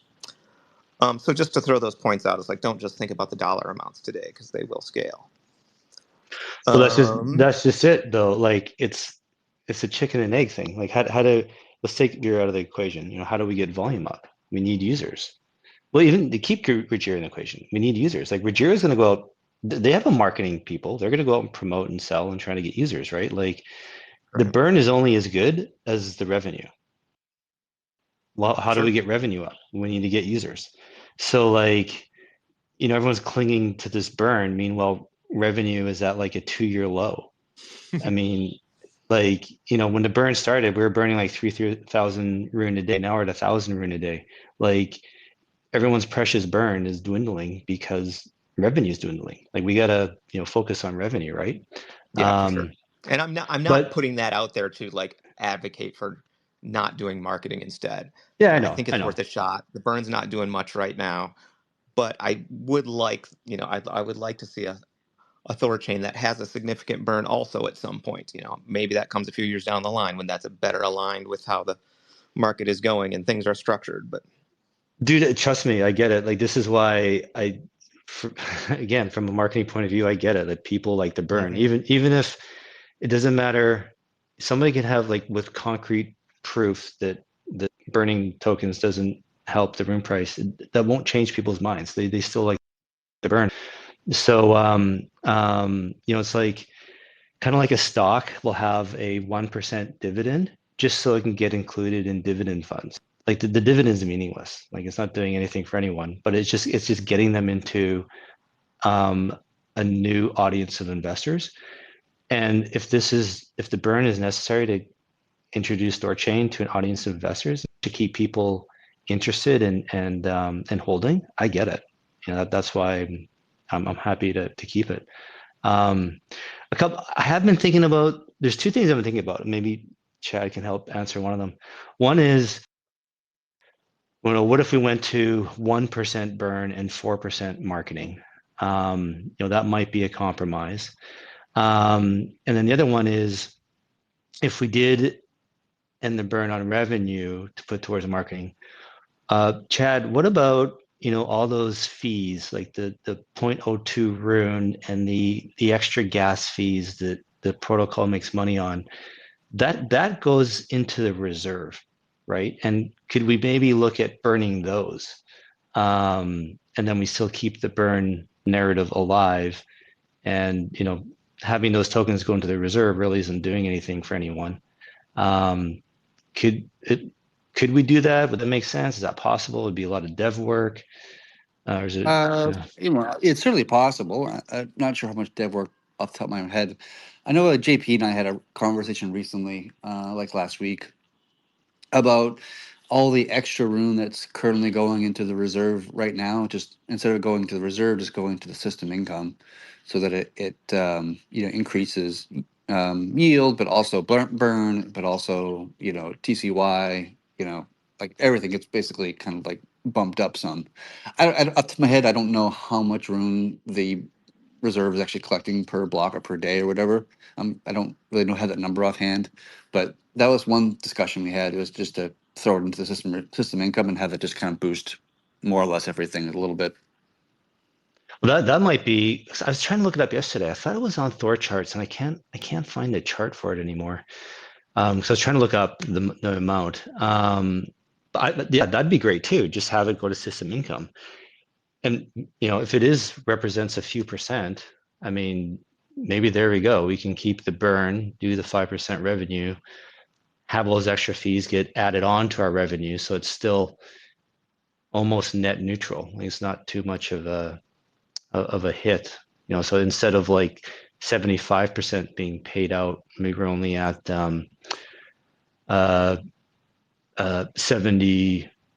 Oh my god, my numbers are all mixed up. 79% or something, 78%. So maybe everybody, kind of best of all worlds. Yeah, it'd be interesting to know what those numbers are. Another thought along those lines: if we're going to be burning rune, I would hope that we're buying rune off the market with the fees, the affiliate fees, whatever the fees, and so it's getting bought off the open market rather than just being internal accounting coming off the reserve or something. Seems like that would be more effective. If maybe I'm getting the tokenomics wrong, it's irrelevant, but at least from a marketing point of view, it seems more important that it be bought off the market. And similarly, with this, 5% or 50 grand a month or whatever it is, it occurs to me that there may be months where nothing happens. Everybody's busy with real life stuff, or programs are rowing and things have been paid for, and a few months go by where nothing happens. Then, like, is this building up in a marketing fund, which sounds good for a couple of months, but if X number of months go by per year, pretty soon you've got $1 million, $2 million marketing honeypot sitting there, and at that point, maybe you guys have passed it along to other people, and somebody new comes in, and maybe they're not as honest about it, and then their girlfriend is now got hired at a marketing firm, and next thing you know, there's a major contract going out for really not all that much, and that honeypot gets basically looted for not much value. And so part of me wonders, if the money doesn't get spent on marketing in 1 month, then should that money go to some other purpose? Maybe it's the burn, maybe it's something else. It's good. Another thought I've been having a lot of, if you just let me segue here, like I and a lot of other LPs are still out here, like, walking wounded out on the battlefield after the THORFi collapse. TCY did a lot to appease the and repair the lost goodwill for savers, and but we still got all these LPs, and we're all sitting at, like, few days this week it was minus 100% loss, like literally everything is gone, and the LP position is negative. And then rune price goes up a little bit, and maybe I'm at a 99% loss. But that's still like a big wound for me. And early on in THORChain, back in the multi-chain chaos net days, I recall, first of all, there was ILP, which gave this certain amount of reassurance that, like, okay, I'm dealing with people that are good and honest and reasonable, and they're going to make things right, and da-da-da-da-da. And then I understand all the reasons why ILP had to go away and it shouldn't come back, and even that was tokenomically problematic. But it sort of sub-communicated, like, THORChain is a safe thing to invest in. And then there were hacks, and people were covered for those hacks. And it's like, oh, okay, we're dealing with some really honest, moral people here.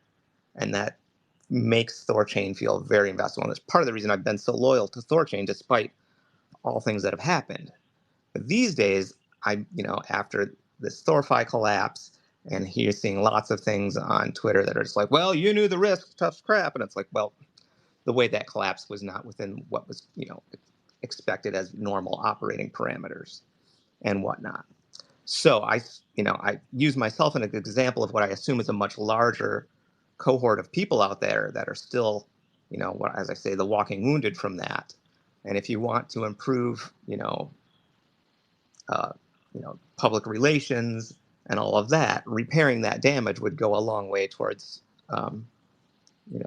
reputational damage, let's call it.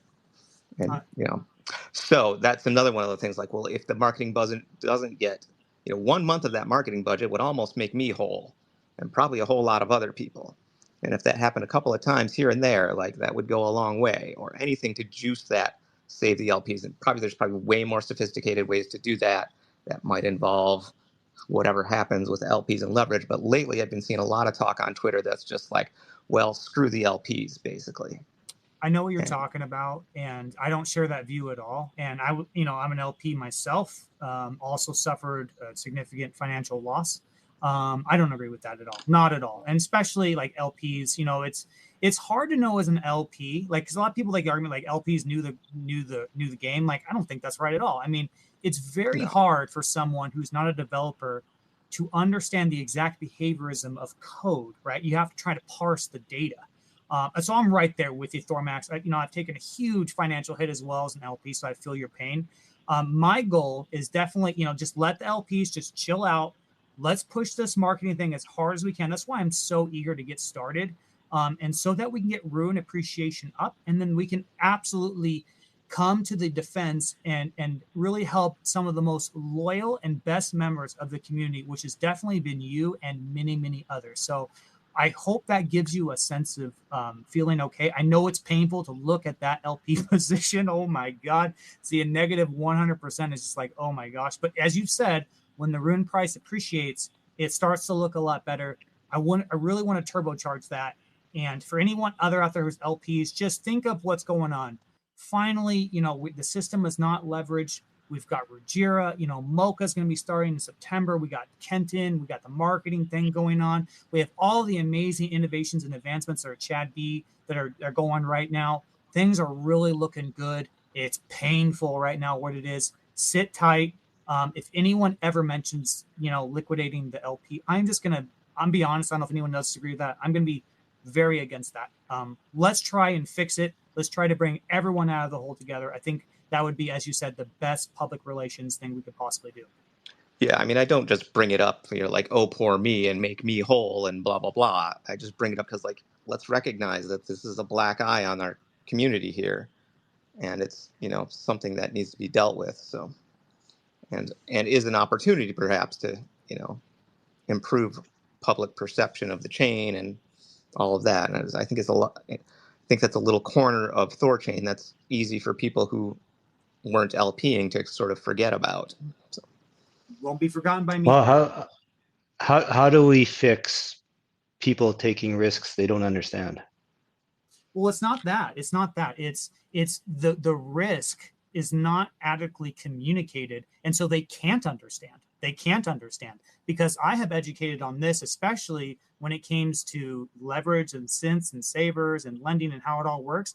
And I even gave out bad education because I didn't understand how it worked and the severity thing. So I take some accountability here as well, right?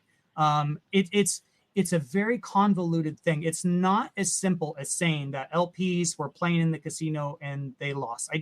I just am so against that because LPs stayed in ChaosNet not to win money. They believe the original mission of we are trying to build something special here that liberates the world.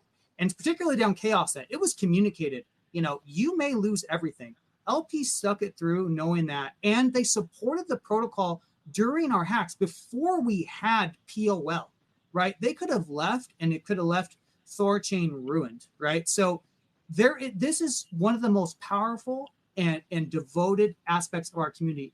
And I'm not excusing, of course, it's not about communism and making losers winners, but if there is an opportunity here to make everyone do well, if we can get this marketing thing and help lift everyone and rise all boats this tide, I think we should go for it rather than just write them off right away. Let's give it some more time because we have so many good things going for us. It's not communism, I promise. Let's give it an honest go. Let's give it a shot. And I really think, Kenton, that we can really get this going. I understand, and I trust me. I've been in THORChain for 4 years. I know everything going on, you guys. I get it, and I understand the casino comments are harsh, but like both of you just have said that you didn't understand the risks, yet you put money in it anyway. Like that's Kenton, like, even the devs didn't understand the risk. Yeah. Or if they well, did okay. know the risk, then that's, then it's So just let's rewind criminal. and tell you how you can trust Kenton. I did understand the risk. This is why when they canceled, go look back. I think it was ADR5, and when the nodes canceled ILP, and I'm like, what is going on? And I freaked out on everybody. You can't treat people like this. You can't abruptly remove ILP. And I pushed everyone to give it that influenced everyone to give it a 30-day notice period, to give LPs a chance to withdraw. Right? Don't just change the terms on them instantly like this. And I'm serious. Read that whole thread, you guys. And I'm sticking up for you, for the user, for people that don't understand. And I understood it completely, that we get rid of ILP and we add savers and synths. It's impermanent loss squared. Who's going to take that risk? That right? And so this was my concern, is that we move away from ILP to then savers. It's like I don't know how to explain it, but it's you're. I was worried we were going to have a bank run then, that no one's going to want to stay in the pools because no one's going to want to take this leveraged ILP risk. But turns out lots of people were happy with it. So, all right. Now, and it was communicated back then too, that if you don't want this risk, this is what savers is for. Go into savers. And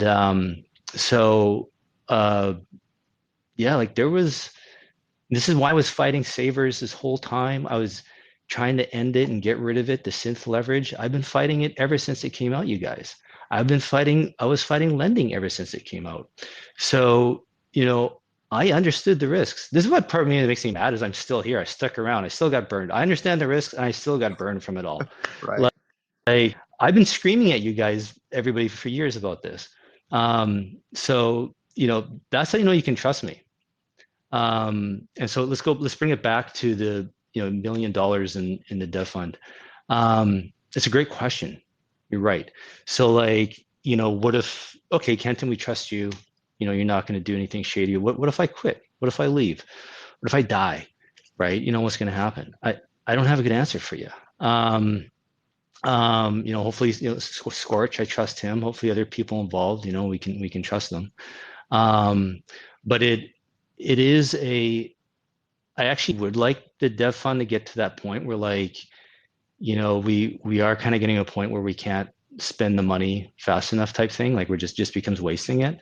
And we do let it accumulate a bit. And then that'll help us weather the bear market, so that when our revenue goes down and the marketing fund goes down, like the marketing fund income goes down, we've got this war chest that we can stay on. It can stay on higher during the bear market. And we're getting to the point, we're already there, guys, where we are going to have to pay wallets to get integrated. It's coming. They're going to call it grants or partnerships or whatever you want to call it, but it's a bribe. It's already happening. It's going to happen. And so if we build up that war chest and a marketing budget, we use that money to go buy our way into these wallets, into these platforms. So there is a reason to save some money in the fund so that we can have a bit longer term planning with it. But yeah, I don't know how else I can say you can trust me other than my track record over the last 4 years. Oh, dude, we trust you. You're beloved in this community. You're an absolute rock star. And dude, I would trust you with my life. I think you're a great dude. And I appreciate your hard work. I know you and I have talked for a long time. I don't want this, THORMax, I totally hear you. I don't want this conversation to consume the whole space, because it is but I'll just say, I love what we're doing here, and I just want to see how it pans out. Let's really hit this marketing thing full force, you guys. Let's keep it positive.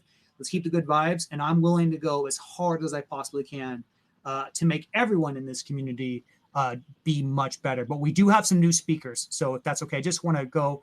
I'm going to go to Graham. Graham has his hand up. Go ahead, sir.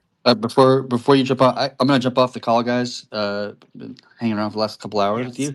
but I just got some other plans to get to. But just want to say goodbye, everybody, and I'll see you all soon. Thank you so Thanks, much, Chad. dude. You're a rock star. Thank you for your time, brother. And keep going, man. We're so excited to see what you're doing, dude.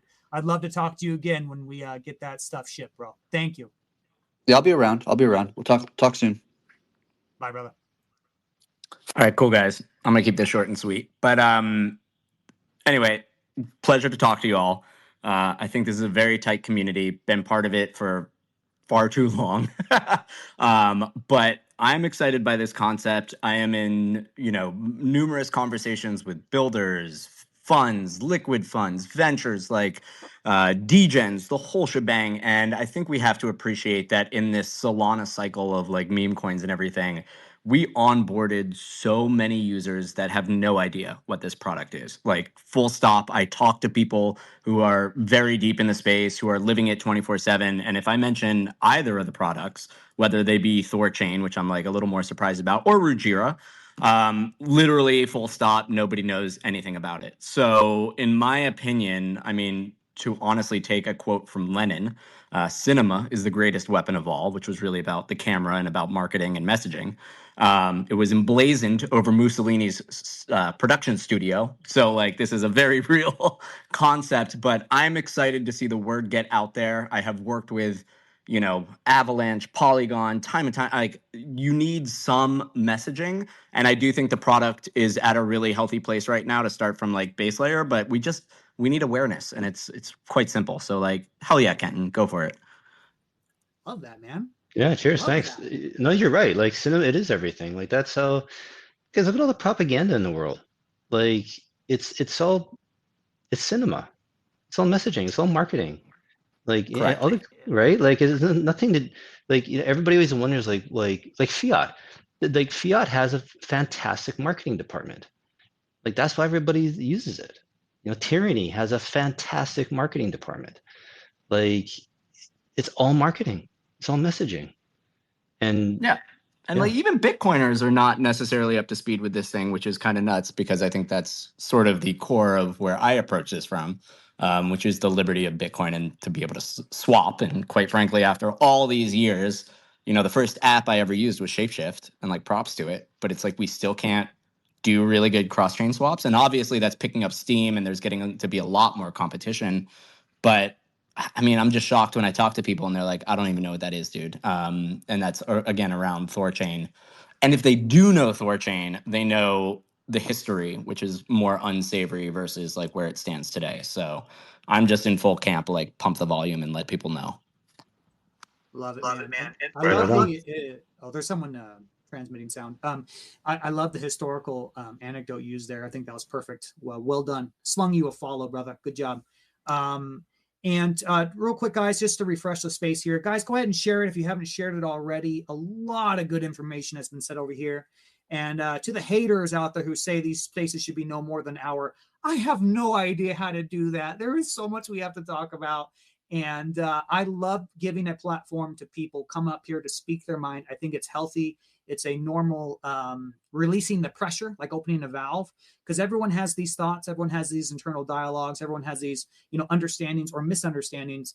This is the place where we come. Kenton and I will go as reasonably long as we can to make sure everyone speaks, everyone's heard.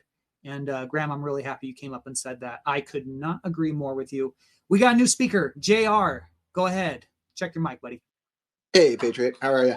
I'm well, man. What do you got for us?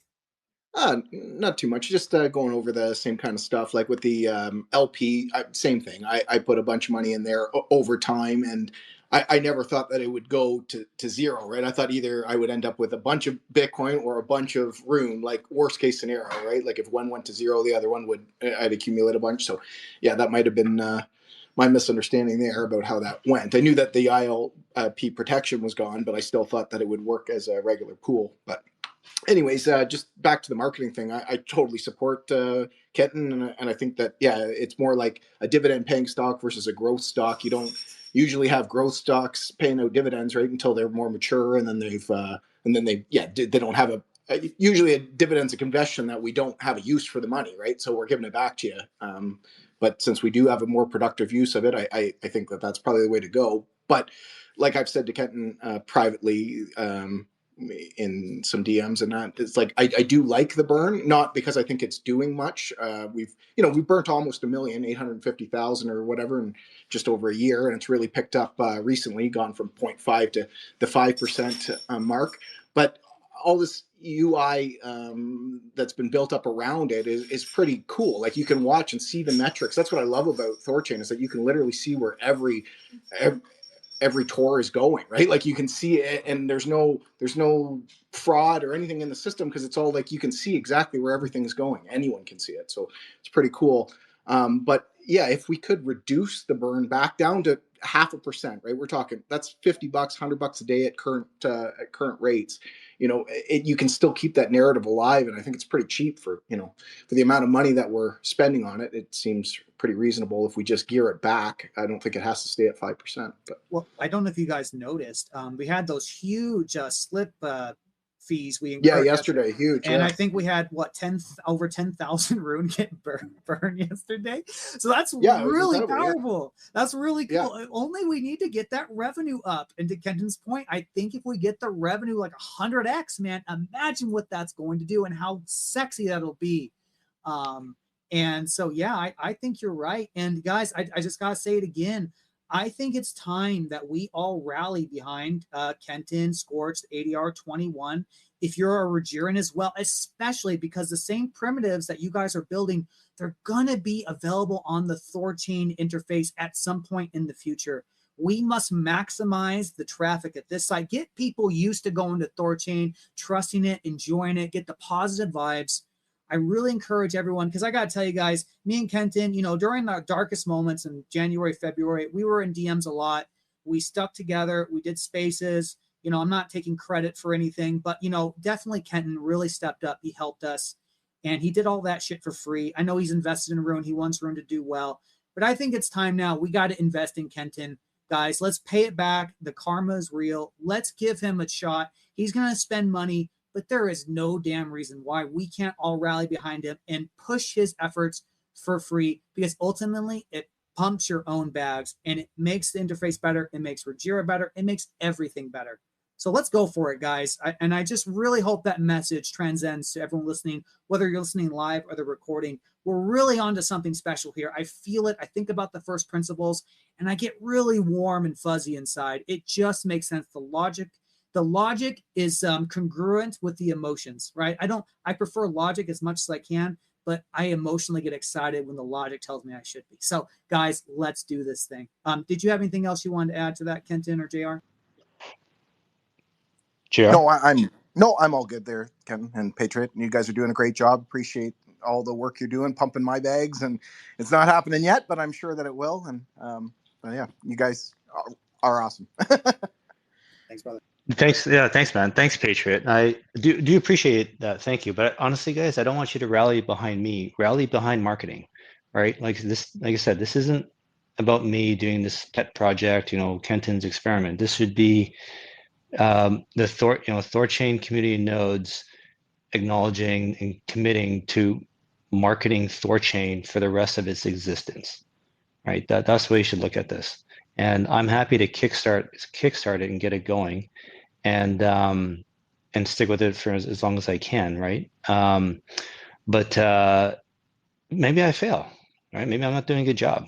But that shouldn't mean stop marketing, right? That shouldn't mean pull me aside. I can't. We need to go a different direction. Please do that. And I'll be honest with you guys, I don't want to work for free for very long either, right? Like, I hopefully this works and pumps my bags, right? And then it does make sense for me. But yeah, it shouldn't be about a vote for Kenton. This should be a vote for marketing and to do it properly for THORChain. I totally agree. Let me clarify. Rally behind the vision, because as you said earlier, Kenton, what if you just suddenly die, or I die, or whatever happens? You keep the vision alive. You rally behind the thought, the ethos, the marketing ambition. That's what I mean. ADR 21, guys. That's what I really want to do, because I really think we're onto something. So well said, sir, and good clarification there, because you are very humble and you abstract yourself away from the equation, as you should, as a honest, logical thinker. So thank you. We have another speaker, guys. After math, go ahead. Hey, GM. I'd like to officially reinvigorate and bolster brilliance in simplicity. And we all should agree to start where we are, work with what we got, and do some target acquisition and prioritization and just go for it.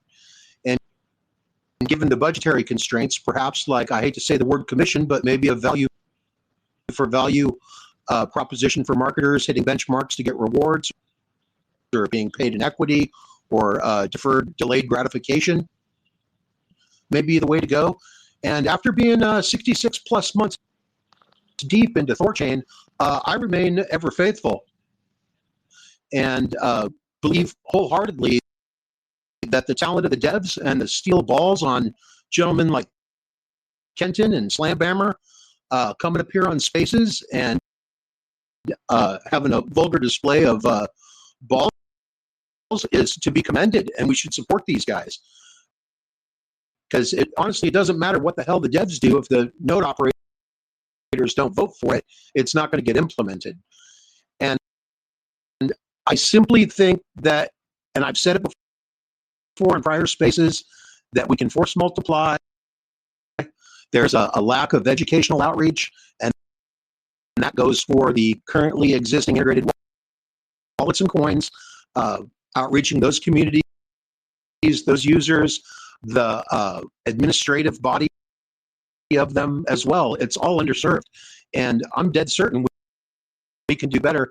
I, for example, am happy and willing and able to just go after it, guys. We identify each. Hey, please go ahead. I'm sorry, I didn't mean to interrupt you. I totally agree with you. Your mic is a little rough, and it was. I was going to say something. It's barely tolerable. We can understand, but yeah, the mic is just a little bad. But I totally agree with you, and I'm actually glad you mentioned that, because someone came up with that idea yesterday. Someone's going to look into. I don't know, guys. This is just me, just freeballing here, spitting. But someone's going to look into maybe like Cato, if we can have like a community thing where, you know, maybe we can have like little rewards for the best, you know, like the best marketers in the community. That was someone floated the idea. They're going to look into it. I'm going to look into it. Don't know. But I really like that. I think the incentives are good, right? I mean, I want anybody to just start marketing THORChain, and, you know, maybe the best marketers have, I don't know how you would measure that yet, but they would get a reward, but maybe a small random reward if you market at all, so that anyone can win. Even if you do 5 or 10 minutes of marketing, at least you've got a foot in the door. And I don't know if that would be a time weighted thing. I have no idea how it would work. I'm really just spitballing here, but I agree. And yeah, and I appreciate you saying balls, because I think this community is the ultimate case of steel balls. I totally agree. I think this is a very war-hardened community, very passionate community. And that's what makes me so bullish. I think the Bybit thing was very illuminating for me when it comes to the robustness of everyone. So I appreciate that, man. But yeah, get the DMs. Maybe we can try and get a different mic, because I think you really struggle with that. You might need, I don't know, you might have, it just might be broken. It's every Saturday, same bullshit. I'm on spaces all week long. Every Saturday, my audio is shit. So yeah, I don't know. And yeah, if a space is launched via a mobile app, comments will be enabled and greater communication thereafter. Yeah, I don't know. We tried that. It still doesn't work. I don't know. We've tried that. I don't know why when we do spaces, comments are not here. We've tried literally everything. People tell me that. People have also told me we need to do something else. I don't get it. We tried our best, so it is what it is. Kenton, were you going to say something? No. Well, kind of. I was going to say, you know, I want to try and avoid our echo chamber, because everybody will seem to agree. So I was just trying to think of like more criticisms and like to address people's questions, because no one's really doing that. Another one was a criticism I've got is, you know, THORChain should stay business to business and not do B2C. And the best, I mean, it's not a, I think a lot of people view these things as like either ors. Like it's not. It's an and thing. We can do both. Right? It doesn't have to be one or the other. We can do both. And like, you know, Chad alluded to this or said this earlier in the space, that like, you know, things are changing. The landscape is changing. You know, THORChain needs to evolve and change with it. And YouTube started as a video-based dating site. Shopify, it started selling snowboards. Right? Instagram was initially a location check-in app called Bourbon. Like, these mega brands and businesses all started doing one thing, and they just kept following where the money was and what was working, and evolved into what they are today. And THORChain has to do the same. And if if evolving from B2B to BDC is the way we go, so be it. If that's that's what it takes to make money, that's what it takes. And even though I think all our efforts should go towards promoting our front end and getting users there, it doesn't mean we stop getting and being in these other wallets. It just means it becomes more free optionality for us instead of our bread and butter, right? I think if our front end starts becoming our bread and butter, then we have less and less reliance on the front ends. But who knows? We'll see. Maybe Trust Wallet figures it out. They can get 10% of their users, trading in their app on a monthly basis, and all of a sudden that becomes our bread and butter. Then we reevaluate. How do we better service that and capture that, right? There's no reason we can't be trying all these different ways to win, right? And doing this marketing, having our front end, it just adds to our potential for winning on Trust Wallet in Ledger and getting those users to act, right? It all plays in together. It's not taking away from anything. So yeah. Well said. I'm going to kick it to the audience one more time, or if the speakers have anything else, please invite if you want to ask something. We're going on 2.5 hours, and I think Kenton's right. I think we've talked about a lot, and we're approaching the point where the signal is turning into noise because we're kind of going on the same theme. If anyone has any criticisms of the marketing thing or think it's a bad idea, Kenton is more than happy to have a dialogue with you. So please request to come up now and let's have a conversation, because he's as transparent as he comes. But so far, it's just been nothing but love. But yeah, if I've ever come across as defensive on replying to people, it's because I feel like people are attacking the concept of marketing, not me. That they're attacking the idea of marketing itself, and that THORChain shouldn't do it. And for me, that's really frustrating, because it's like basically people saying we shouldn't sell our product. Here's another criticism that people say, well, it just won't work. Marketing THORChain, it just won't work. And it's like, well, if we can't market THORChain to get people to use it, how do we expect Ledger and Trust and other wallets to market THORChain to get people to use it? Like, it doesn't make any sense. You're basically just admitting and saying that no one will ever use THORChain. No one will ever figure out how to get users on THORChain. Like, honestly, it's probably the dumbest thing I've ever heard. Like, marketing will work. We just have to figure it out. We just have to figure out the messaging. We just have to figure out, how are we contacting these people? Like, we just have to keep doing it till we figure it out. And I can guarantee you, doing nothing is not working.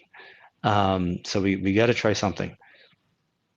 I think the bigger concern or question sounds like, well, especially if people are talking in space today, it's not so much whether it should, sounds like people are more or less on board with marketing. So how do we pay for it? Where does that money come from, right? So that I don't have a sense for, the nodes or the community, how much will there is to end the burn versus keep it. But yeah, I do understand, see the value in keeping the burn, keep people interested. I do get that. Yeah, I totally agree. And let's see how it goes, you guys. And if it's really successful, I think that'll bring up an interesting conversation is, should we allocate more to marketing, right? I think most of the thing is Rune appreciation, right, Kenton? I mean, that's the biggest winner right there. And if Rune's really appreciating, I wouldn't be surprised if people are just like, oh my God, let's do 25% marketing budget. I know that sounds crazy right now, given the revenue, but you guys got to think. It's not crazy.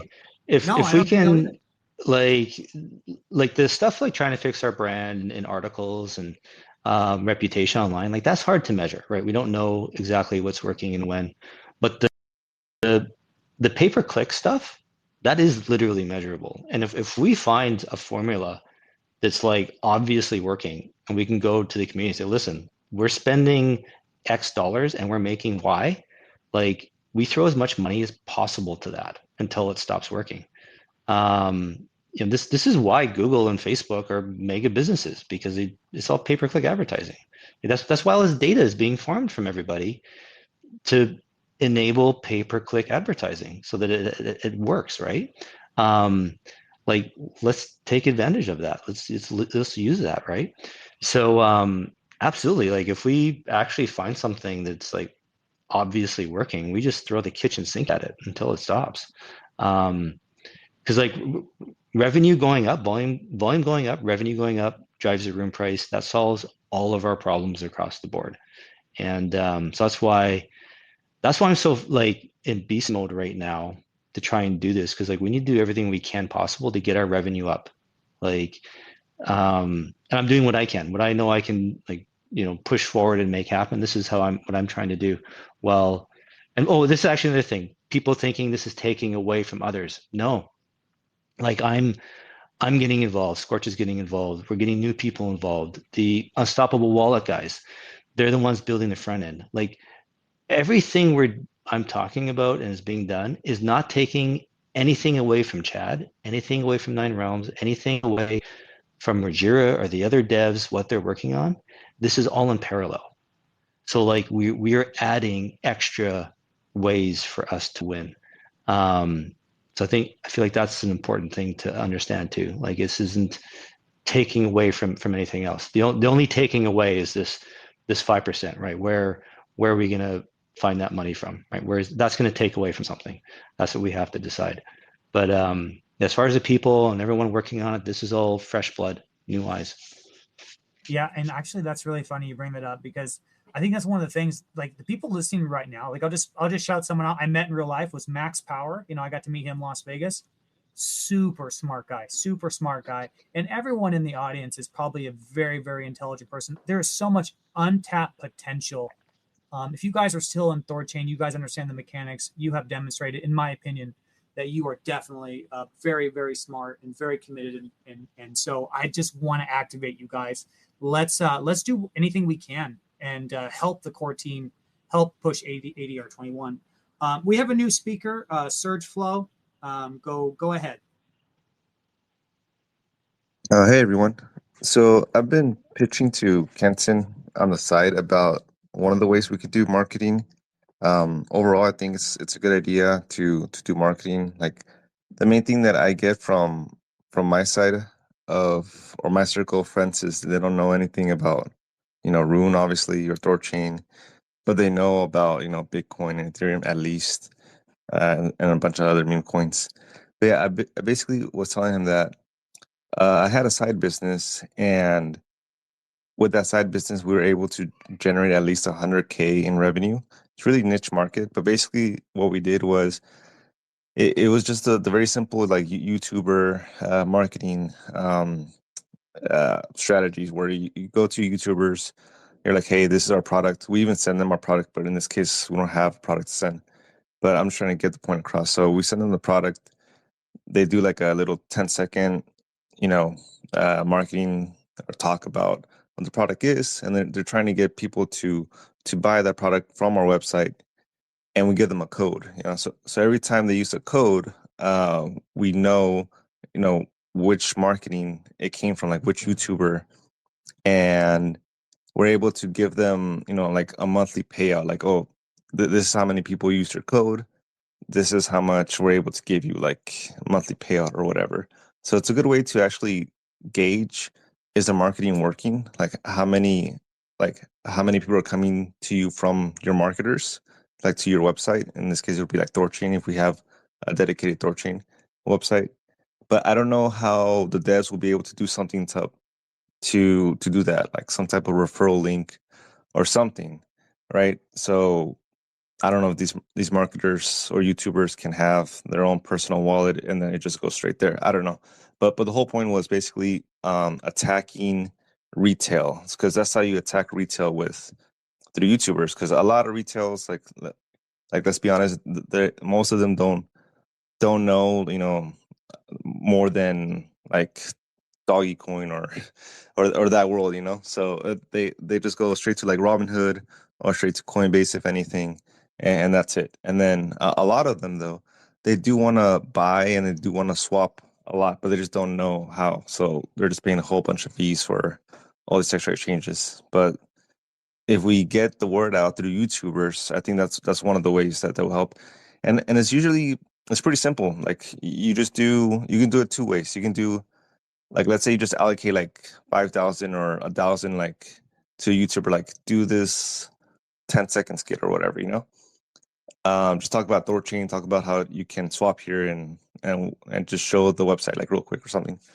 You can do it that way, or you can do that plus, like every time they use like a referral link or whatever, we also pay you. So it's kind of like them are helping you, or they're helping you, basically sell your product that way.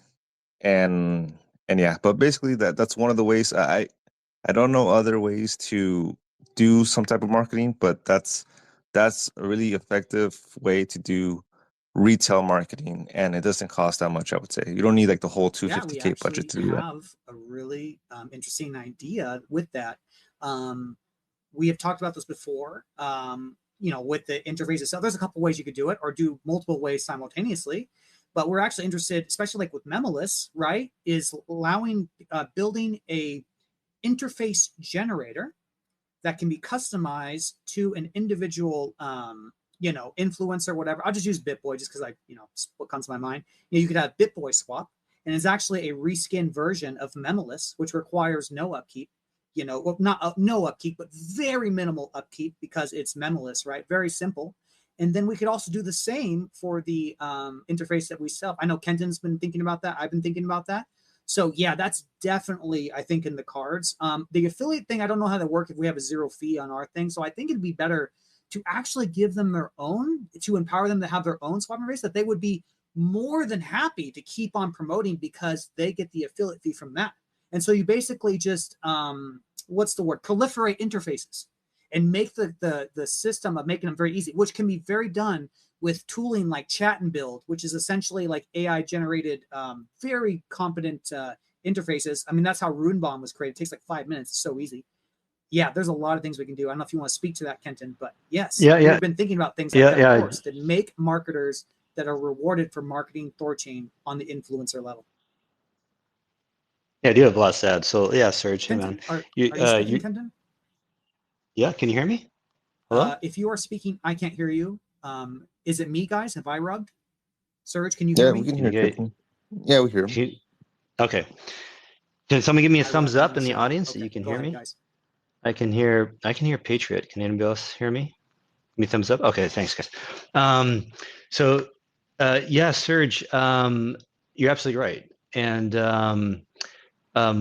I don't know if you're familiar, like THORSwap already has this enabled. Like you can use a Thor name and get a referral payout on THORSwap. And so we can do the same thing with the THORChain front end, where you have a Thor name and then you get a 5 or 10% of the fees, swap fees that go through that Thor name. And so absolutely, want to do that.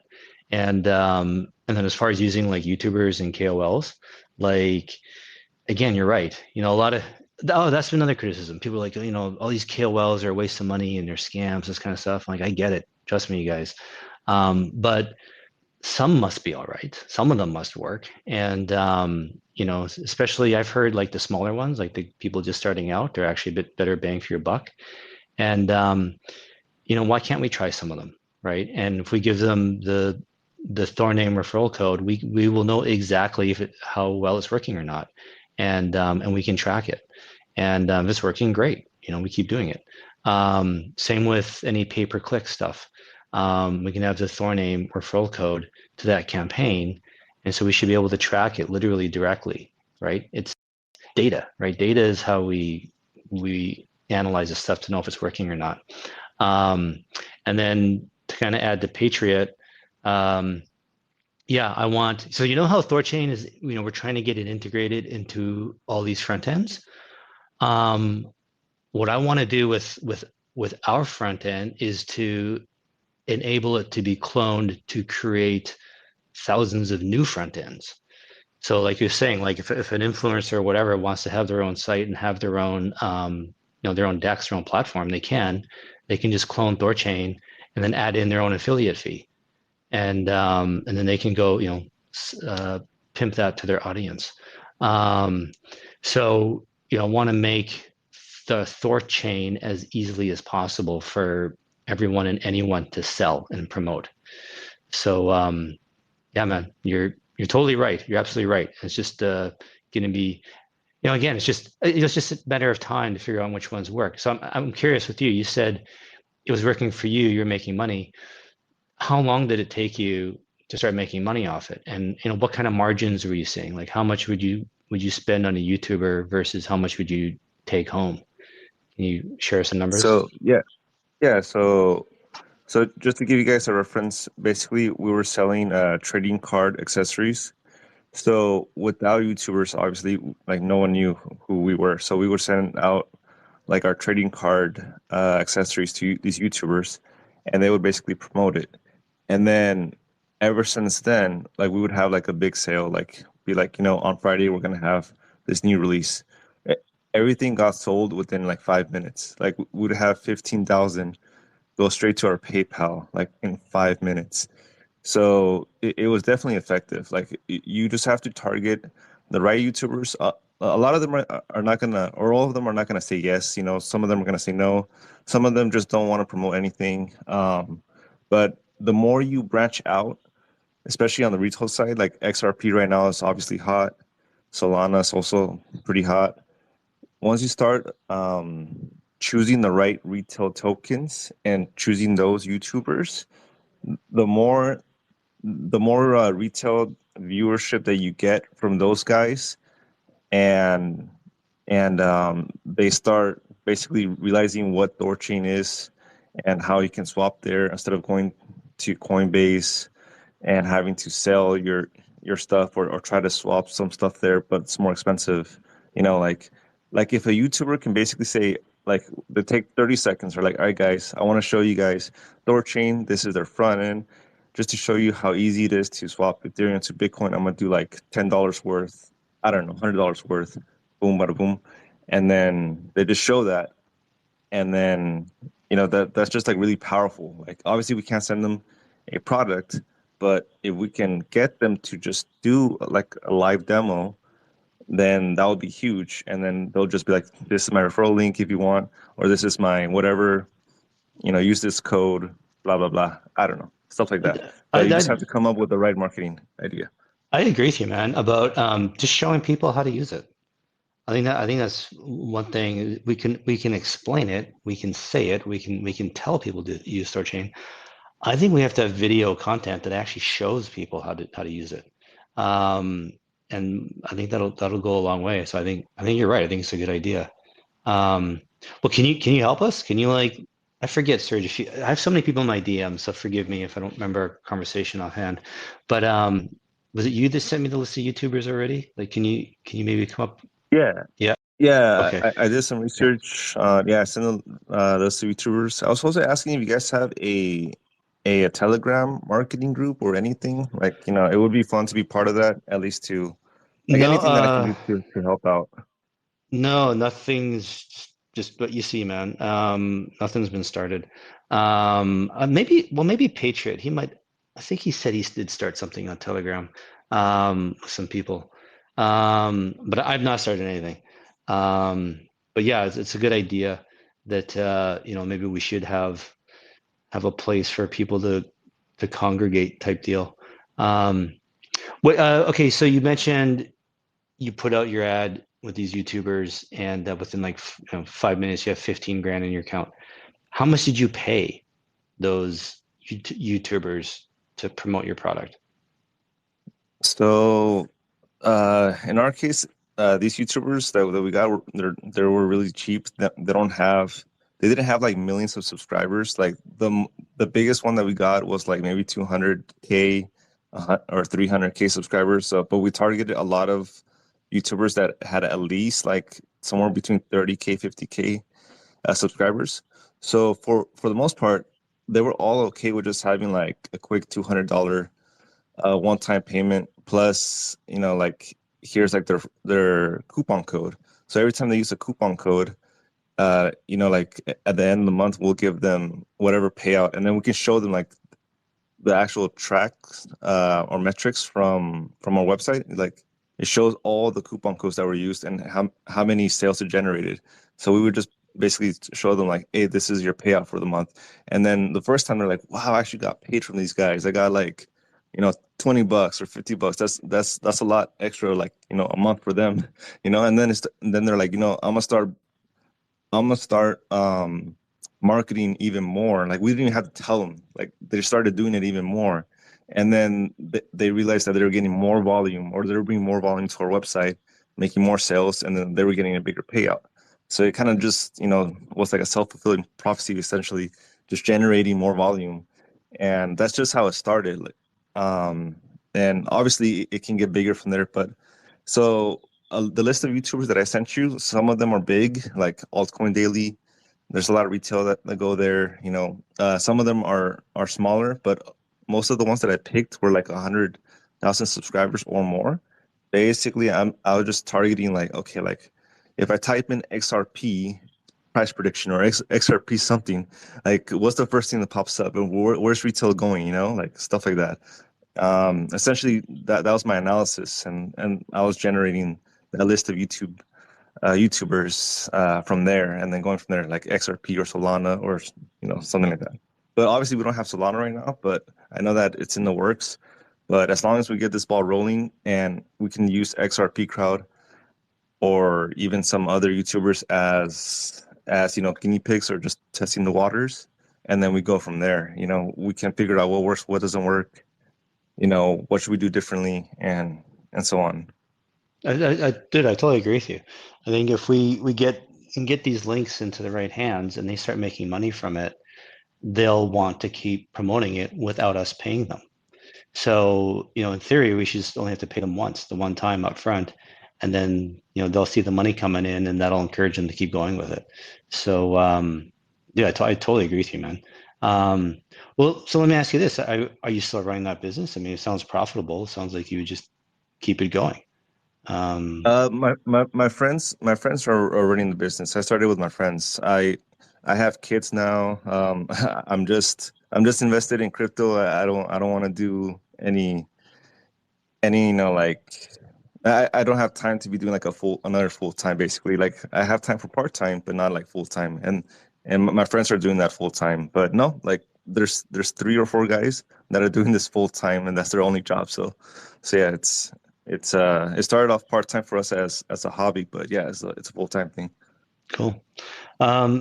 Patriot, I don't know where you are, buddy, if you're up or not. THORChain intern, can you help Patriot get on stage? I think he's having problems now. Yeah, Serge, that's all sounds great, man. But that's exactly it. You know, I want to try all these different things, right? And that's it all comes back to us having our own front end that we can give these people links to, right? Give something for people to sell. So yeah, that's why I started with the front end website first, get that going, and then now focus on get this marketing budget approved so we can start sending traffic to it. And guys, just to give you an idea, I just looked at the numbers yesterday. Like we've had like this last month, in July, 30,000, was it July or August? Or sorry, I forget the exact, but the last month or two, we've had 30,000 users and 3 billion in volume. So it's like each person on average trading $100,000. And I'm like, okay, those are bigger numbers, but like, God, I feel like 30,000 people, like, how can we not get, I don't understand how we can't get up to 300,000 users in a month. Like just with some very simple, basic SEO and pay-per-click. Like I just don't see how it's not going to work. I don't get it. I feel like the number of users we have is so small that just any amount of effort to try and, get new ones, like we're going to get some. And if, we double the number of users, all right, fine, that the volume might not double, but it's going to go up. And the nice thing too, with something like THORChain, you use it once or twice and now you exist, right? You're more likely to use it again in the future. So this will be another thing we have to measure is the lifetime value of a user versus their initial trade, right? Like we might spend $10 to get a user who only places a trade and generates, earns us like $5 in revenue. That might sound like a loss, but if that person is going to trade multiple times over the year, and at the end of the year is maybe done a bunch more trading and now has created $20 in revenue for THORChain, well then that $10 was worth it, is profitable. So we're going to have to play with the numbers like that and figure it out and try to understand them. But that's going to be our goal. And I just don't understand how we can't get several thousands, tens of thousands of users, with some simple marketing. I'm going to be really shocked if we don't. And if anybody out there knows how to do it, has experience doing it, guys, please reach out. Patriot, are you there? Are you? I don't know. Can you guys still hear me? You get a thumbs up from somebody?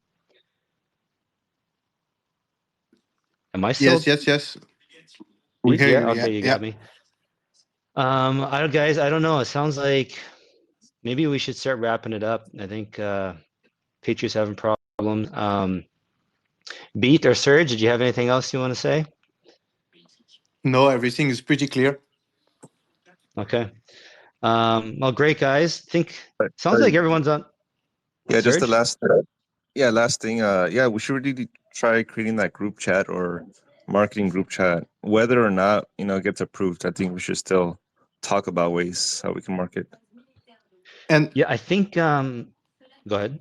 yeah, and you talk about the start of the front end project. So there is a team on it.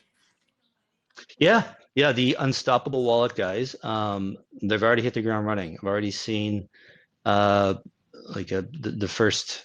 I don't know if you call it version, but like the site is coming alive, and we should have version 1 live. First week of September. It'll be just a basic swap site. It'll be just like Uniswap, basically. Okay. And we're just going to slowly, as things get done, roll it out. And so the goal is to do everything. We've got L1 swaps, DEX aggregation. We have all the Ruggira primitives, all their fun stuff. Everything on app layer is on the THORChain site. I want to get a fiat on and off ramp. I want THORChain.org to be the one-stop shop for crypto. You can do everything you need to do in crypto on our site. And so the initial push here is going to be, we want crypto savvy people, right, to come in and, people that already have crypto wallets come in and use THORChain. That's our immediate goal, right? Get those users.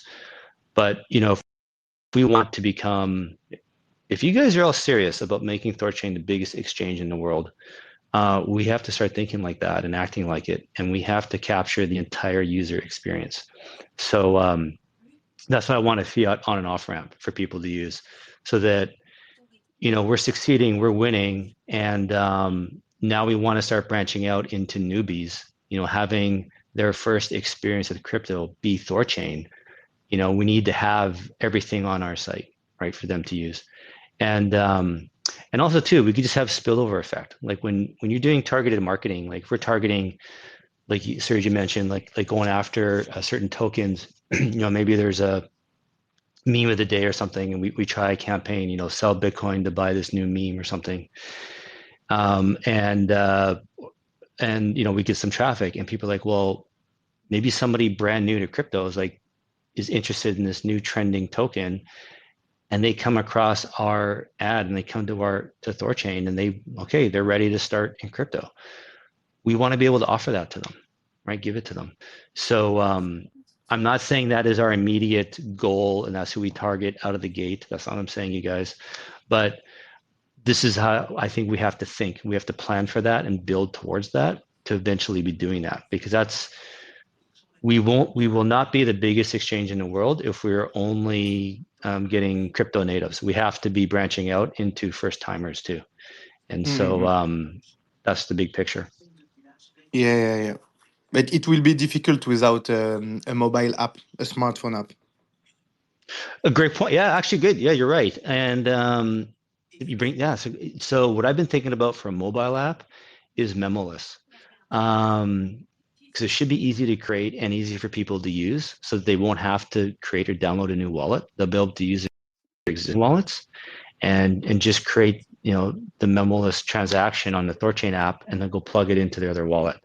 But maybe you're right. Maybe THORChain needs to have its own app wallet with all its own features. I'm not against that. I'm just trying to be realistic with, everything we want to plan and do. That's pretty far down the road, right? But the sky should be the limit on our imagination on what we should do, right? We should I think absolutely we got to strive for that. So you're right. All right, guys, should we leave it at that? Start wrapping it up. I think we lost Patriot. It's just not the same without him here. So yeah, guys, these topics, these spaces are for you. So, if you have any suggestions on topics, ideas, if there's other projects listening, you want to come up and tell us your story, reach out to us, let us know. Always looking for content and guests. Next Saturday, we've got Baloney Bones from the THORChain community Discord. He's going to come tell us all about it. The community Discord is going to be the help desk for the new front end. And this should be the Discord that we're aiming to grow here, and leave the dev Discord for devs so they can do their deving. Week after that, September 6th, we're going to have the Bitcoin Cash community again. September 13th, I believe we have some kind of Regira NFT group coming. I don't know if that's been official or not.